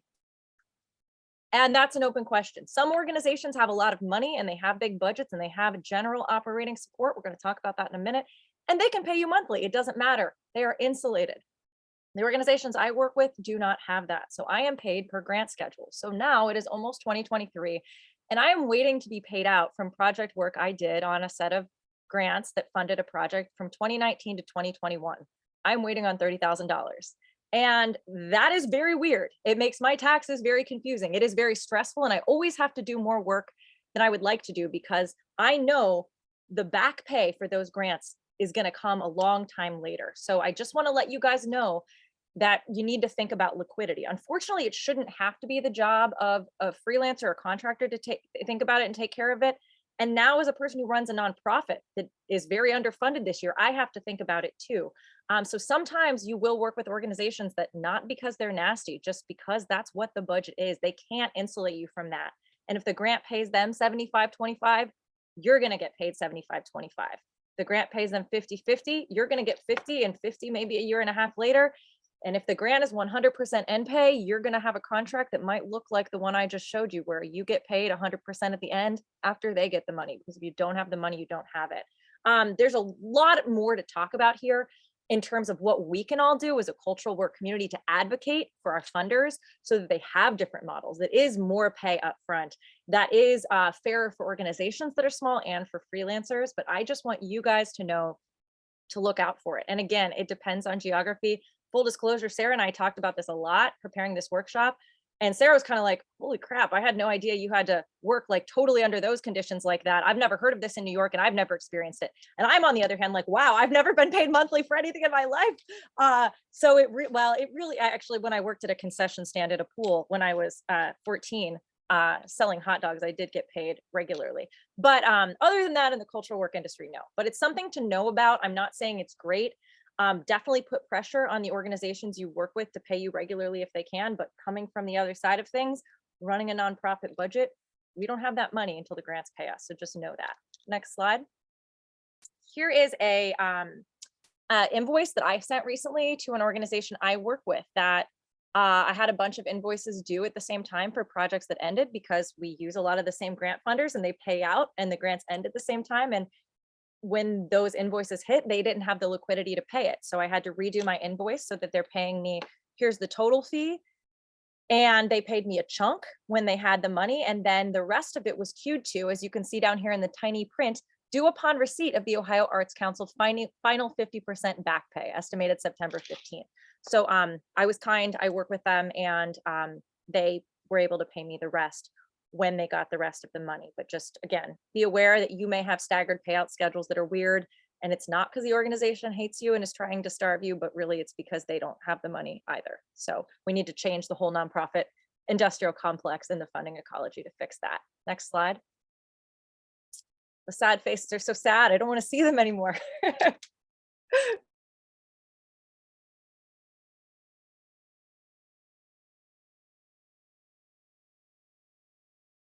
Sorry, chatting, talking, too many things at once. So just a quick overview of legitimate business expenses for anyone who's self-employed. I kind of looked over what my typical business expenses are in a given year, and these were kind of the key pieces. Of course, there's your rent. If you don't know, if you rent your apartment and there's a portion of your home that you use as explicitly for business purposes, you can deduct that or some other kind of like generic equivalent. What you see behind me is my office. My office is vertical. The IRS does not care or count that.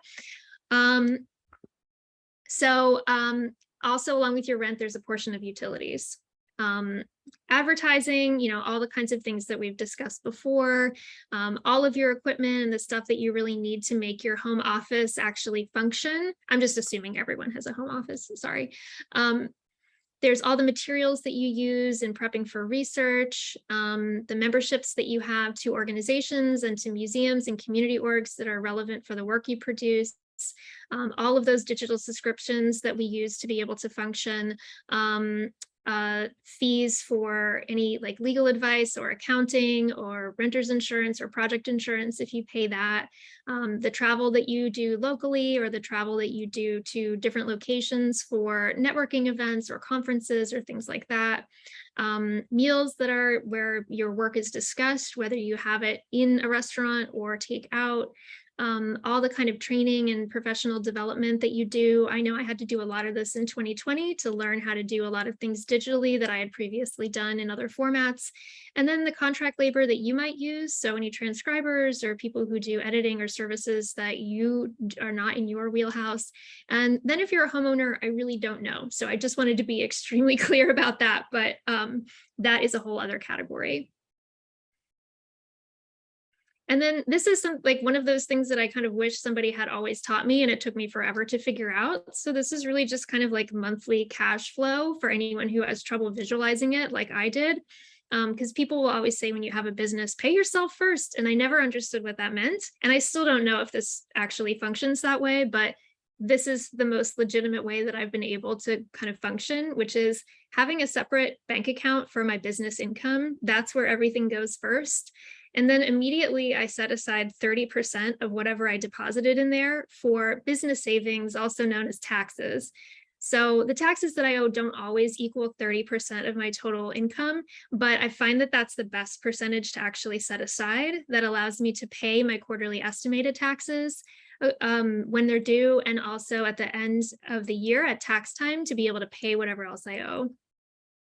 After that, then I pay my business expenses, all of those bills that I have every month.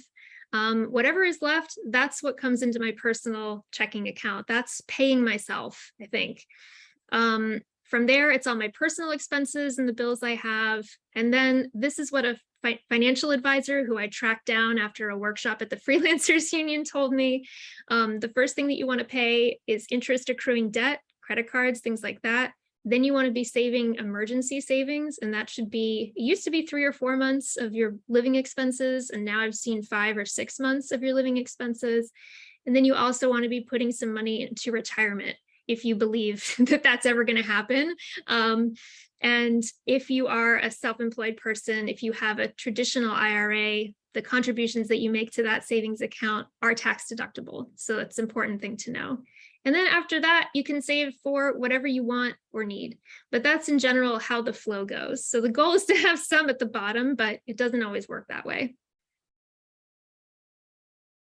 And I'm going to be really quick on this next slide. We already talked about some of this, but again, just be aware that if you're paid according to grant payouts like I am, you're going to have some funky tax situations to figure out. And, good luck finding a tax person who understands freelancers. They are out there. We have some listed in the helpful resources at the end, but your work expenses may not align with the year you get paid. I'm not giving any tax advice around that. I'm just letting you know that it's a thing that happens. The other thing you may have to navigate is sometimes, depending on the grant you're running away from grants is a lot of what I do. You may be reimbursed for expenses through the grant that are listed in the grant as expenses, and the nonprofit is paying you back. You may also actually just like be paid for those things as labor and then have to count them as expenses deductible from your own taxes, depending. A lot of grants I've run on recently that I've been paid from as an artist, I'm actually just like paid a big pot. And then like, if I had to spend $600 to print copies of a book, that's something I pay out of my labor pay, but it's all taxed on the W-9, 1099. And then when I do taxes, I will take those things out as expenses. So it may hit on the front end, may hit on the back end. So just be aware of that. And really quick, for any of you thinking to do a nonprofit, you do have tax obligations. Even though nonprofits don't pay taxes, you need to report on things. So again, I can't tell you what it looks like in your state, but the first thing you need to do is file with your state. Here in Ohio, the Secretary of State has a charitable registration office. Deadlines differ. I file in May for our nonprofit. You have to disclose income, loss, assets, board member compensation, list of your board members. It's publicly available. It's something that folks often use when they're trying to vet which nonprofit am I going to donate to. And then the big one that also, they both matter. Either of those can suspend your nonprofit status if you don't file on time. And so it's really, really important. And the next one you need to do is the federal reporting. You do that with the IRS, and the form is called Form 990. If you have made under $50,000 in your organization in the past year, you file a 990N. It's called a postcard. It's super easy. Some funders don't like that, and unless you file a big 990, they will not give you a grant, and there's not much you can do about it. We have faced that now that Marian Voices has become our own 501c3, and we only existed for, we didn't exist for all of 2021. So we had under $50,000, and we have a funder that's like, oh, you don't file the real 990. Something sketchy must be going on. And it's like, no, it's just an organization that has less than $50,000. That's what you file. Anything above $50,000, you need to file a 990 or a 990EZ. And those are generally due 5 or 6 months after the end of your fiscal year that's on file with the IRS. Extensions are possible. An organization I'm on the board with had to ask for an extension, and it's not a problem. You can do it. You just need to ask for it before the deadline so you don't get your status suspended. Next slide.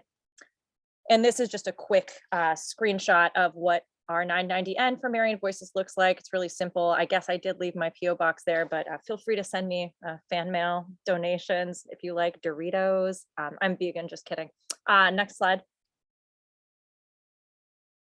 And I just wanted to tell you guys a couple of things too. That's like personal tax stuff to be aware of if you work on grants and with nonprofits. But what does my nonprofit look like? I told you guys back when we talked about project budgets that like project and program budgets are different from organizational budgets. So here's a fun math puzzle and challenge. So here's my organization at a snapshot. These aren't like super like a million times accurate, like really, really detailed numbers, but we ran off about $2,000 our first year with a pilot planning grant.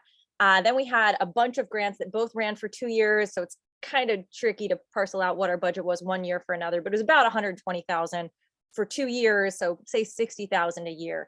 Then we went solo. As a solo organization in fiscal year 2022, we will have had about $100,000 budget plus a $27,000 grant that we got for a school district, but the schools got that. It's their money. It's not in our account. They pay our artists in the schools through that. So that's what it looks like. Got a lot of encouragement. Our school program was a huge hit. So we expanded it to 3 new school districts, got those grants for 3 new schools. So now we're going to be in 3 schools, working with way more artists, way more kids, way more community members, almost 1,000 kids we're going to serve, $49,000 direct money to the schools to pay those artists. But what do you notice over here? What's our operating budget? We had $100,000 for a 1 school program last year. What do we have this year? $35,000. So we're scaling up times 3, but we have way less money. That's a huge problem. We didn't get a major sustaining grant from a community foundation that we have been relying on as our lifeline for the last few years. It is a problem. It's amazing in the larger ecology because a lot of incredible other grassroots justice organizations got funding that they hadn't gotten before, and that's wonderful, but there's more need and demand than there is funding. We lost 2 major grants we were counting on, and we're in trouble. We're going to have to scale services. So something to be aware of. If you're relying on grants, things are really, really volatile, and you are depending on the changing currents of who is on that board. The board composition for who chose that community foundation grant changed from the last 2 years to this year. Maybe they got someone different who didn't value this sort of work. It could be any number of things, but you're relying on that. So it's really hard to sustain growth because you could be in a position like we're in. We scaled up. We thought the funding would follow for all of the necessary administration and back end work, and it didn't. And I don't know how I'm going to sleep, and I don't know how we're going to do it. So ask me in January how we figured it out. Next slide. Just be aware of that if you're starting a nonprofit. So the biggest thing for nonprofits, Sarah asked me, said, what is that? What does it mean? I'll say it 3 times and I'll tell you what it means. Gen ops, gen ops, gen ops. You need to find general operating support. You need to find money that's going to sustain you, that is not tied to you doing this exhibit or you doing this 1 school program, because otherwise you will face what Marian Voices is facing in year 5 or 6 or whatever year we're in, where something stalls out or doesn't line up right. We've been very lucky so far, but it's like you're walking on ice that has a lot of cracks in it. So grants will dry up. You need to find another way to sustain what you do. I'm not salaried. So if we run out of money, I just have to write grants for free until we get money again. And then when you only get 1 grant, you have to find a match. And it's a lot, once things break apart and you don't have that big funding ecology that's working, it's really hard to get started again. So just be careful. Next slide. And what I recommend is we end capitalism for real and change how these economies work. You need to look into interesting ways to do revenue creation. think about, just like Sarah said, how do you assess all the different things you can offer as services as a freelancer? Think about that as a nonprofit, right? I'm on the board of an amazing nature center called the Paradise Nature Center outside of Caledonia. And we have a historic house, and we really wanted to use it as a house museum. It's beautiful. This place and the people who live there, Trella and Ray Romine, kickstarted the prairie conservation movement in our region. We rent it out on Airbnb, and we make about $30,000 a year, and it sustains our program budget, our site maintenance. It's huge for us. And I have sat in on Ohio Arts Council panels where the panelists are like so excited about that. They think it's so cool. We found a way to do Airbnb and make money. I don't work for any other organization that has that. It's a blessing. Find something you can turn into a revenue stream with the assets you already have. You can do an annual campaign. That's kind of the old school model. You wine and dine people. Harder with grassroots justice organizations and working class communities like ours. Patreon, and Ohio Arts Council does have a program here locally where if you've gotten project grants for long enough, then you're eligible to apply for a general operating support grant that like gives you an amount every year based on your budget, which is really cool. So we're finally graduating to that and going to be eligible in 2023. I'm so excited. It's going to be a lifeline. I hope we get it. But generally beyond that, we need to change the system, right? There's a movement now for trust-based philanthropy, which is like, give people funds up front, fewer strings attached. It's rare, but it's happening, and it's exciting, and it's good for small and grassroots organizations. And in turn, it helps sustain freelancers who are on the other end of that precarity and volatility, right?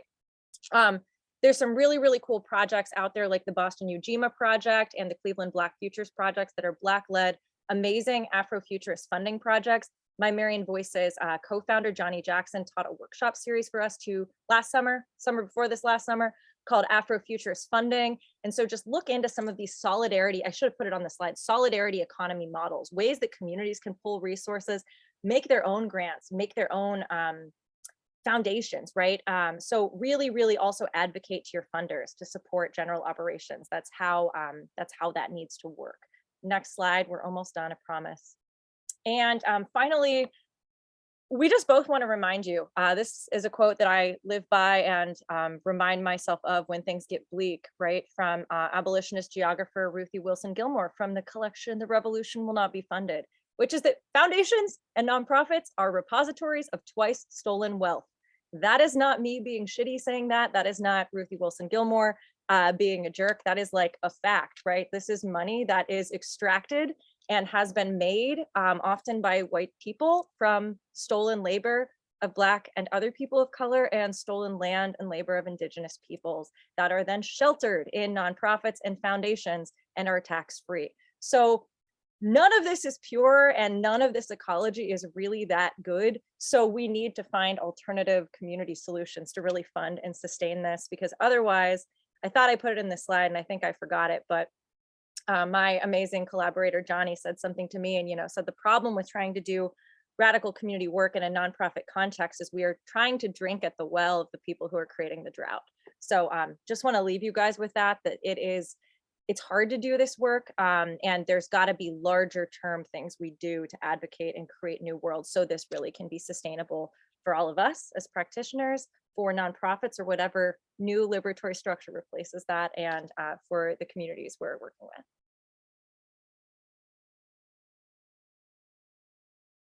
Thank you, Jess. So this is just our favorite resources. And I saw at the beginning, I think Faith said that if you're registered, we'll send you the copy of the slides after the workshop is over. And there aren't links here anyway, so I think you all can just look this up on your own. You'll be able to find everybody pretty easily by looking up their names. Then why don't we just have 10 minutes at least of questions? Are you okay with that, Jess? Okay, all right. So I'll stop sharing our slides. You'll get a copy of the slides. Yeah. And okay. Okay. Hi, everybody. Are there any questions?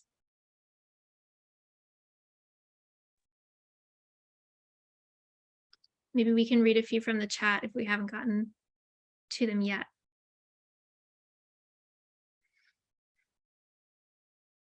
Jess, Ginger has a question for you. putting something else into the chat, multitasking. Okay. Um, so I feel like I'm on a TV show. Ginger says, Jess, can you say more, maybe give examples about pushing back on the first person narrative in documentary work that was on one of your early slides?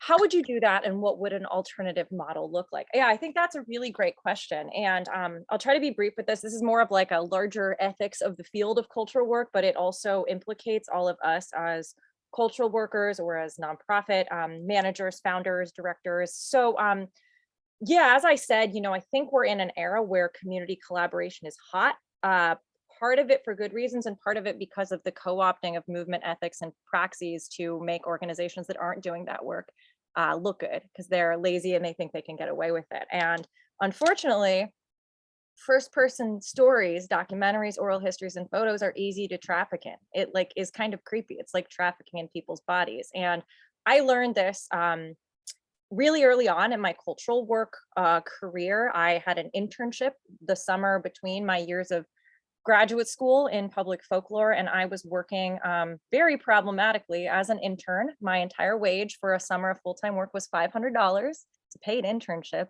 And I was working to document a program that was a nutrition incentive program that doubled EBT or food stamps at farmers markets. And I was interviewing market managers, farmers, and people using the EBT doubling program at farmers markets about their experience. Long story short, I had about 14 farmers markets I was working with, and I interviewed a farmers market site in a historically Black neighborhood of Columbus called Linden that has been gentrifying really fast, thanks in large part to Ohio State University's machinations. And I interviewed a site manager there, and I said, hey, can I take some pictures of your farmers market? And they had a teen program where teenagers were, sorry, HEPA filter, teenagers were working at this program.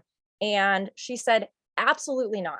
She said, I will see my face and my teenagers, Black and brown faces, on some shiny brochure somewhere in DC, and I can't even get Kroger to donate water bottles for our program. So absolutely not. You cannot traffic in our images, and neither can the program that is funding you to be here.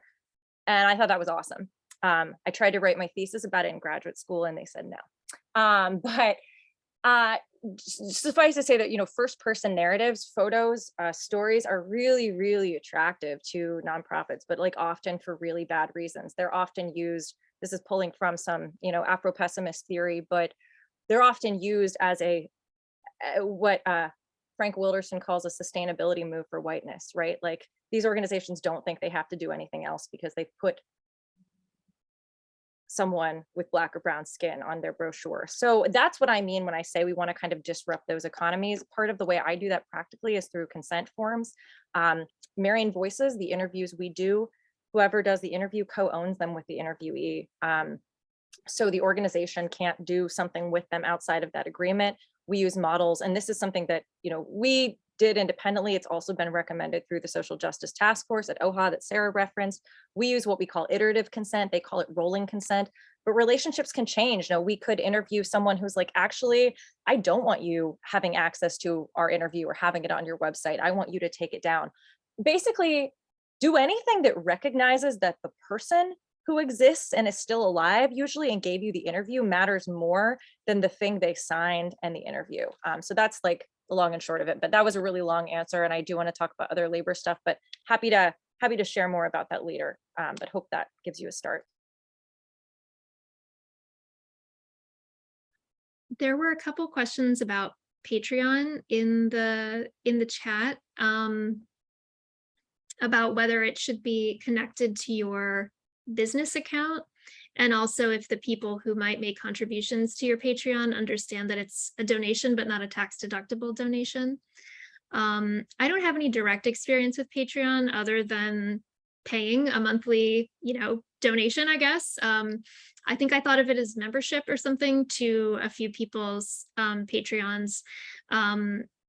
So I think that like I should say, pretty much any money that you receive is taxable income. This is what the IRS says. So that's true, of course, for payment for services, but it is also true for grants that you receive, and I'm 99% sure for fellowships.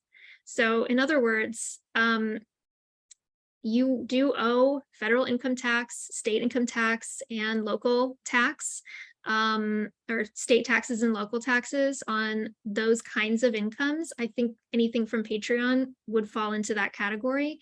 Now, the big differences between regular business income and those things is that they're not, self-employment tax does not apply to grants and fellowships typically.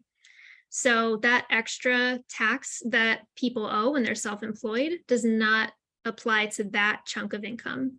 However, because you receive it before it's taxed, it does figure into what you should be making, the payments that you should be making quarterly for your estimated taxes.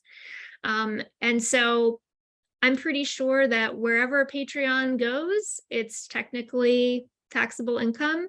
The same is true of anything that you get paid for on Vimeo or on Venmo. What you choose to do is up to you, but that's, there's really like no income that you could receive other than a fellowship that you use to pay for tuition that isn't taxable income, pretty much. And again, this isn't tax advice, but this is what I know, and I'm just trying to pass that along to everyone here. And I will say Marian Voices has not very successfully used Patreon. The nonprofit Nature Center I'm on the board of has quite a few Patreon donations coming in. I'm not sure how we make people aware of that being tax deductible or not. Marian Voices and several other organizations I work with also are on the PayPal Giving Fund, which is kind of cool. I don't know how they like get money to us, but like every quarter, like a pot of money appears. So that's pretty cool. And that is tax deductible through the PayPal Giving Fund, which is nice. Yeah, I should say if it's a nonprofit that's receiving donations through Patreon, I think that those donations would be tax deductible for the individual. But if you're just giving to a person because you want to get their newsletter or whatever. Yeah. Question. Loretta, hi. Hi. This is great. Thank you all for all your work on this. My question is, so I have a business for on one side, but I'm looking to pursue some nonprofit stuff and grant writing. I was wondering about like in documentary work, there are film organizations where basically they would take you on under their umbrella as a nonprofit. So somebody would donate the money to them, and then so in other words, are there any sponsorship, right? Yeah, fiscal Okay. sponsorship. So basically, are there any entities you aware of that would do that for this purpose? Do you want me to take that for a sec, Sarah? So yeah, it's complicated. A lot of funders really don't want to fund fiscal sponsorship. Some of them do, but a lot of them explicitly say no. Like the National Endowment for the Arts, they will not fund anything that smells like a fiscal sponsorship. We actually got into some difficult territory when Marian Voices was a program of another organization with that even. So it depends on the funder you want to work with. So I would say that in most cases, I have almost never worked with an organization through something I'd consider fiscal sponsorship, which is like, they don't care about this thing. They are just a conduit and they're taking a 20% cut. I have always built programs for nonprofits that have a mission aligned with that and like want to do that work. Some of them maybe have considered our relationship in retrospect to fiscal sponsorship, which was disappointing to me and everyone else involved. But I think if you wanted to set up a fiscal sponsorship, now that I'm on the nonprofit running side of things, you would want an overhead. You would want them to get 10% or 20% cut because of the administration and the labor it takes. And again, that sort of thing is a thing that not a lot of funders want to fund. Some arts councils will allow funding to artists who partner with nonprofits, and the idea is that it is going to be a pass-through and a fiscal sponsorship, but you really need to like look into what the funder allows more than the organization. But in terms of which organizations would be open to that, you've got to know your own ecology and what's possible, what someone wants, what capacity is. I will say I've had a lot more luck.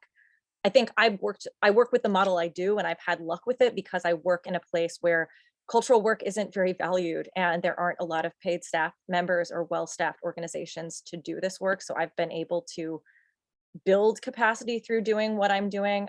But even then you're going to face a challenge, which is that if we could get, no offense to our elders at all, but they say we could get a retired person who is in their 80s to do this for free. Why would I pay you? So you might have to face some of that though in the lower capacity, lower paid staff organizations too. I know we have to go, but just as a follow-up, maybe this is more of a Sarah thing, but so, and wanting to separate or have clean financially my business side with my public history side that it's more of the passion side. I don't know, a pass-through thing, like I have sole proprietorship, but I don't want things like, how separate do you have to have things? I think just for me, just separate enough that I can see all of my business expenses in one place and all of my business income in one place. Because there's always a lot of random things and I would forget what those were. And somebody very close to me was audited and it was really traumatic. And so I think I'm kind of scarred from that, even though it didn't happen to me. And so I think that that's just kind of an important best practice in terms of that kind of financial hygiene. So I'm also a sole proprietor, so I don't have any other kind of layers of protection. I don't have a business. It's not technically a business account. I just have an online credit union where I created a different checking account and I called it business. My understanding is that that's perfectly good enough for somebody who operates in the size and shape that I do. So in other words, it's not like Chase checking, the $2,000 a year fee, it's all free. I just label it clearly for myself. Thank you. Thank you both. And I did want to say about fiscal sponsorship. I missed the first part of your question because I was writing in the chat. Ineffective multitasking. But I did want to say that there are some organizations that specifically function as a fiscal sponsor. They don't have their own programming really. So that is really what their job is. So they're not after you to take your work or take credit for your work. They just function as a fiscal sponsor and understand that there are a lot of people in our universe of oral historians and documentarians and, et cetera, that just need exactly that to access certain funds. And there are some that I've heard people have good relationships with, and the percentage that Jess mentioned of 10 or 15% overhead is typically what their fee is for that kind of administration. Fractured Atlas, I think, is the name of the one that's in New York. I don't know if they work elsewhere.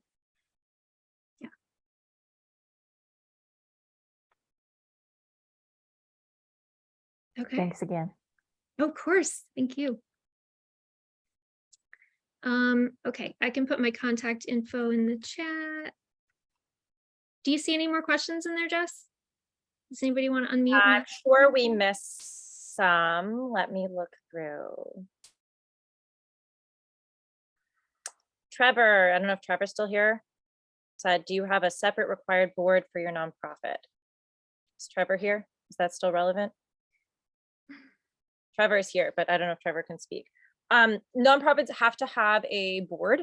I guess briefly, I'll say depending on the state you live in, there are different requirements for like bare minimum number of positions and board members, but the IRS requires a president and a treasurer.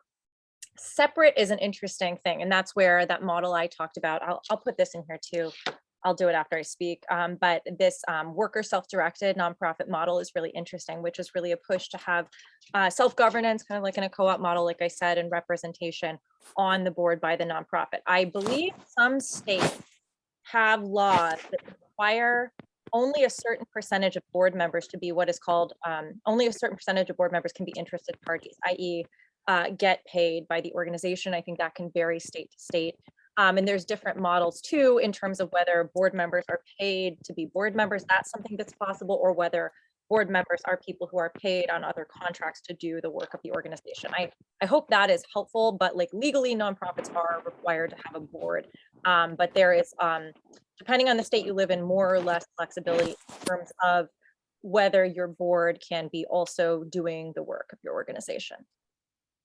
I want to encourage all of us to question why, again, we've valorized this model of an objective outside board that is not doing the work of the organization. I get it in some ways, and it probably prevents some sort of problems, but it then creates a lot of problems in terms of having strategic decision making and things like that tied to the work that's actually happening on the ground. And obviously people feel less alienated when they have a role in governing themselves in general.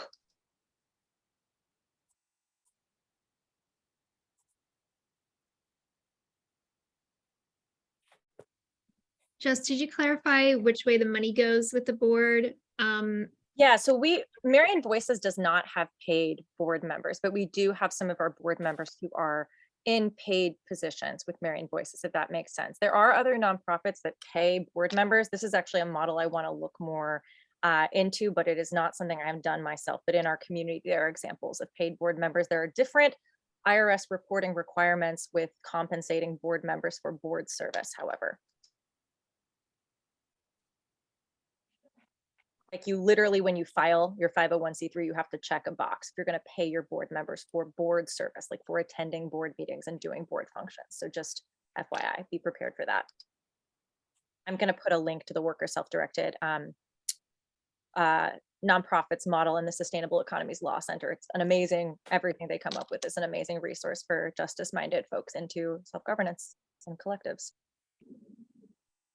Yeah, and I'll also say that I have been kind of on a board that is sort of a nonprofit that existed that we kind of like revived and repopulated with new programs after it was dormant for a few years.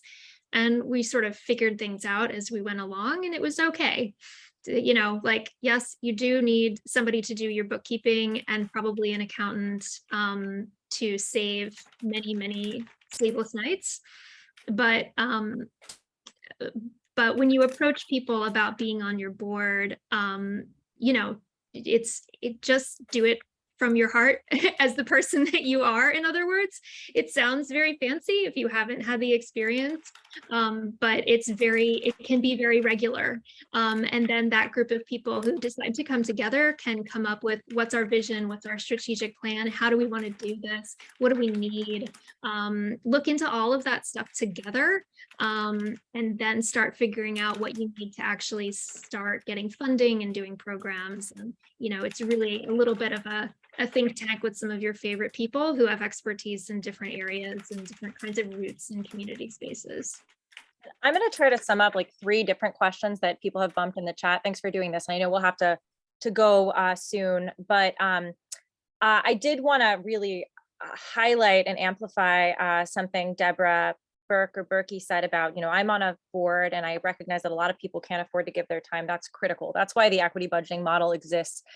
When you have models where work is unpaid, only people who are already privileged or are sacrificing something are able to do that. And not everyone is able to make the same sacrifices. That might be because of their caretaking responsibilities. That might be because of their socioeconomic status. That might be because of race and ethnicity and the history of the United States. They did not inherit generational wealth and instead had it stolen from them and providing wealth for or land for other people. So in general, like if you can pay board members, it's really good. And that's also why for me and the work that I build in the nonprofits that I'm on, working boards where board members can be paid to do work for the organizations as long as they, you know, disclose conflict of interest and aren't charging rates that are outside of that standard.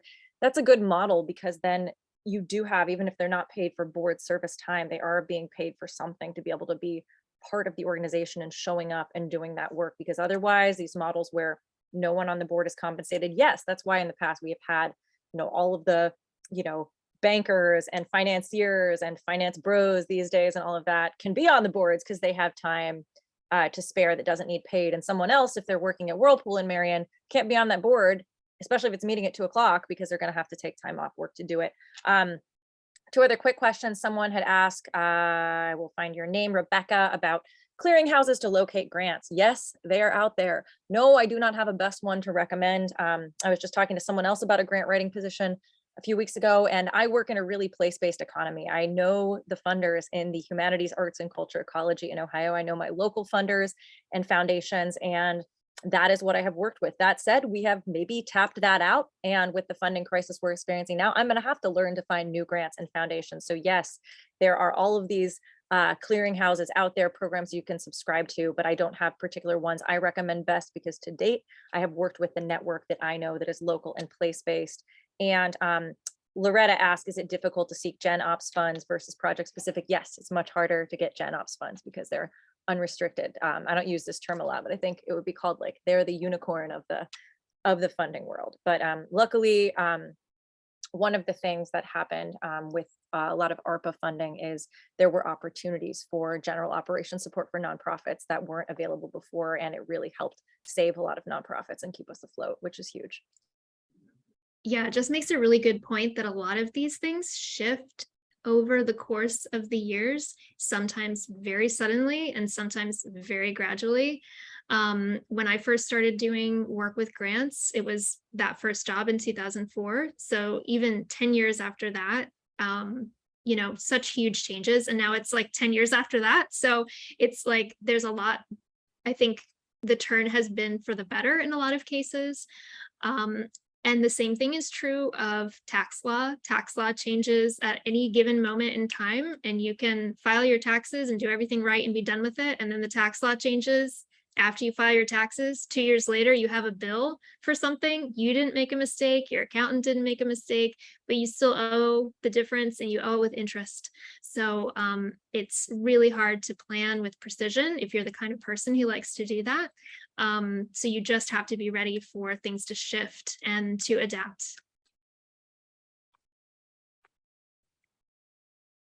I think that might be all the questions. Jess and I both put our contact information in the chat. It's also on the last page of our slides that I didn't share. So when you receive that, you'll be able to see how to reach us, or reach us via our websites, I think. So thank you everybody for coming, and happy Friday.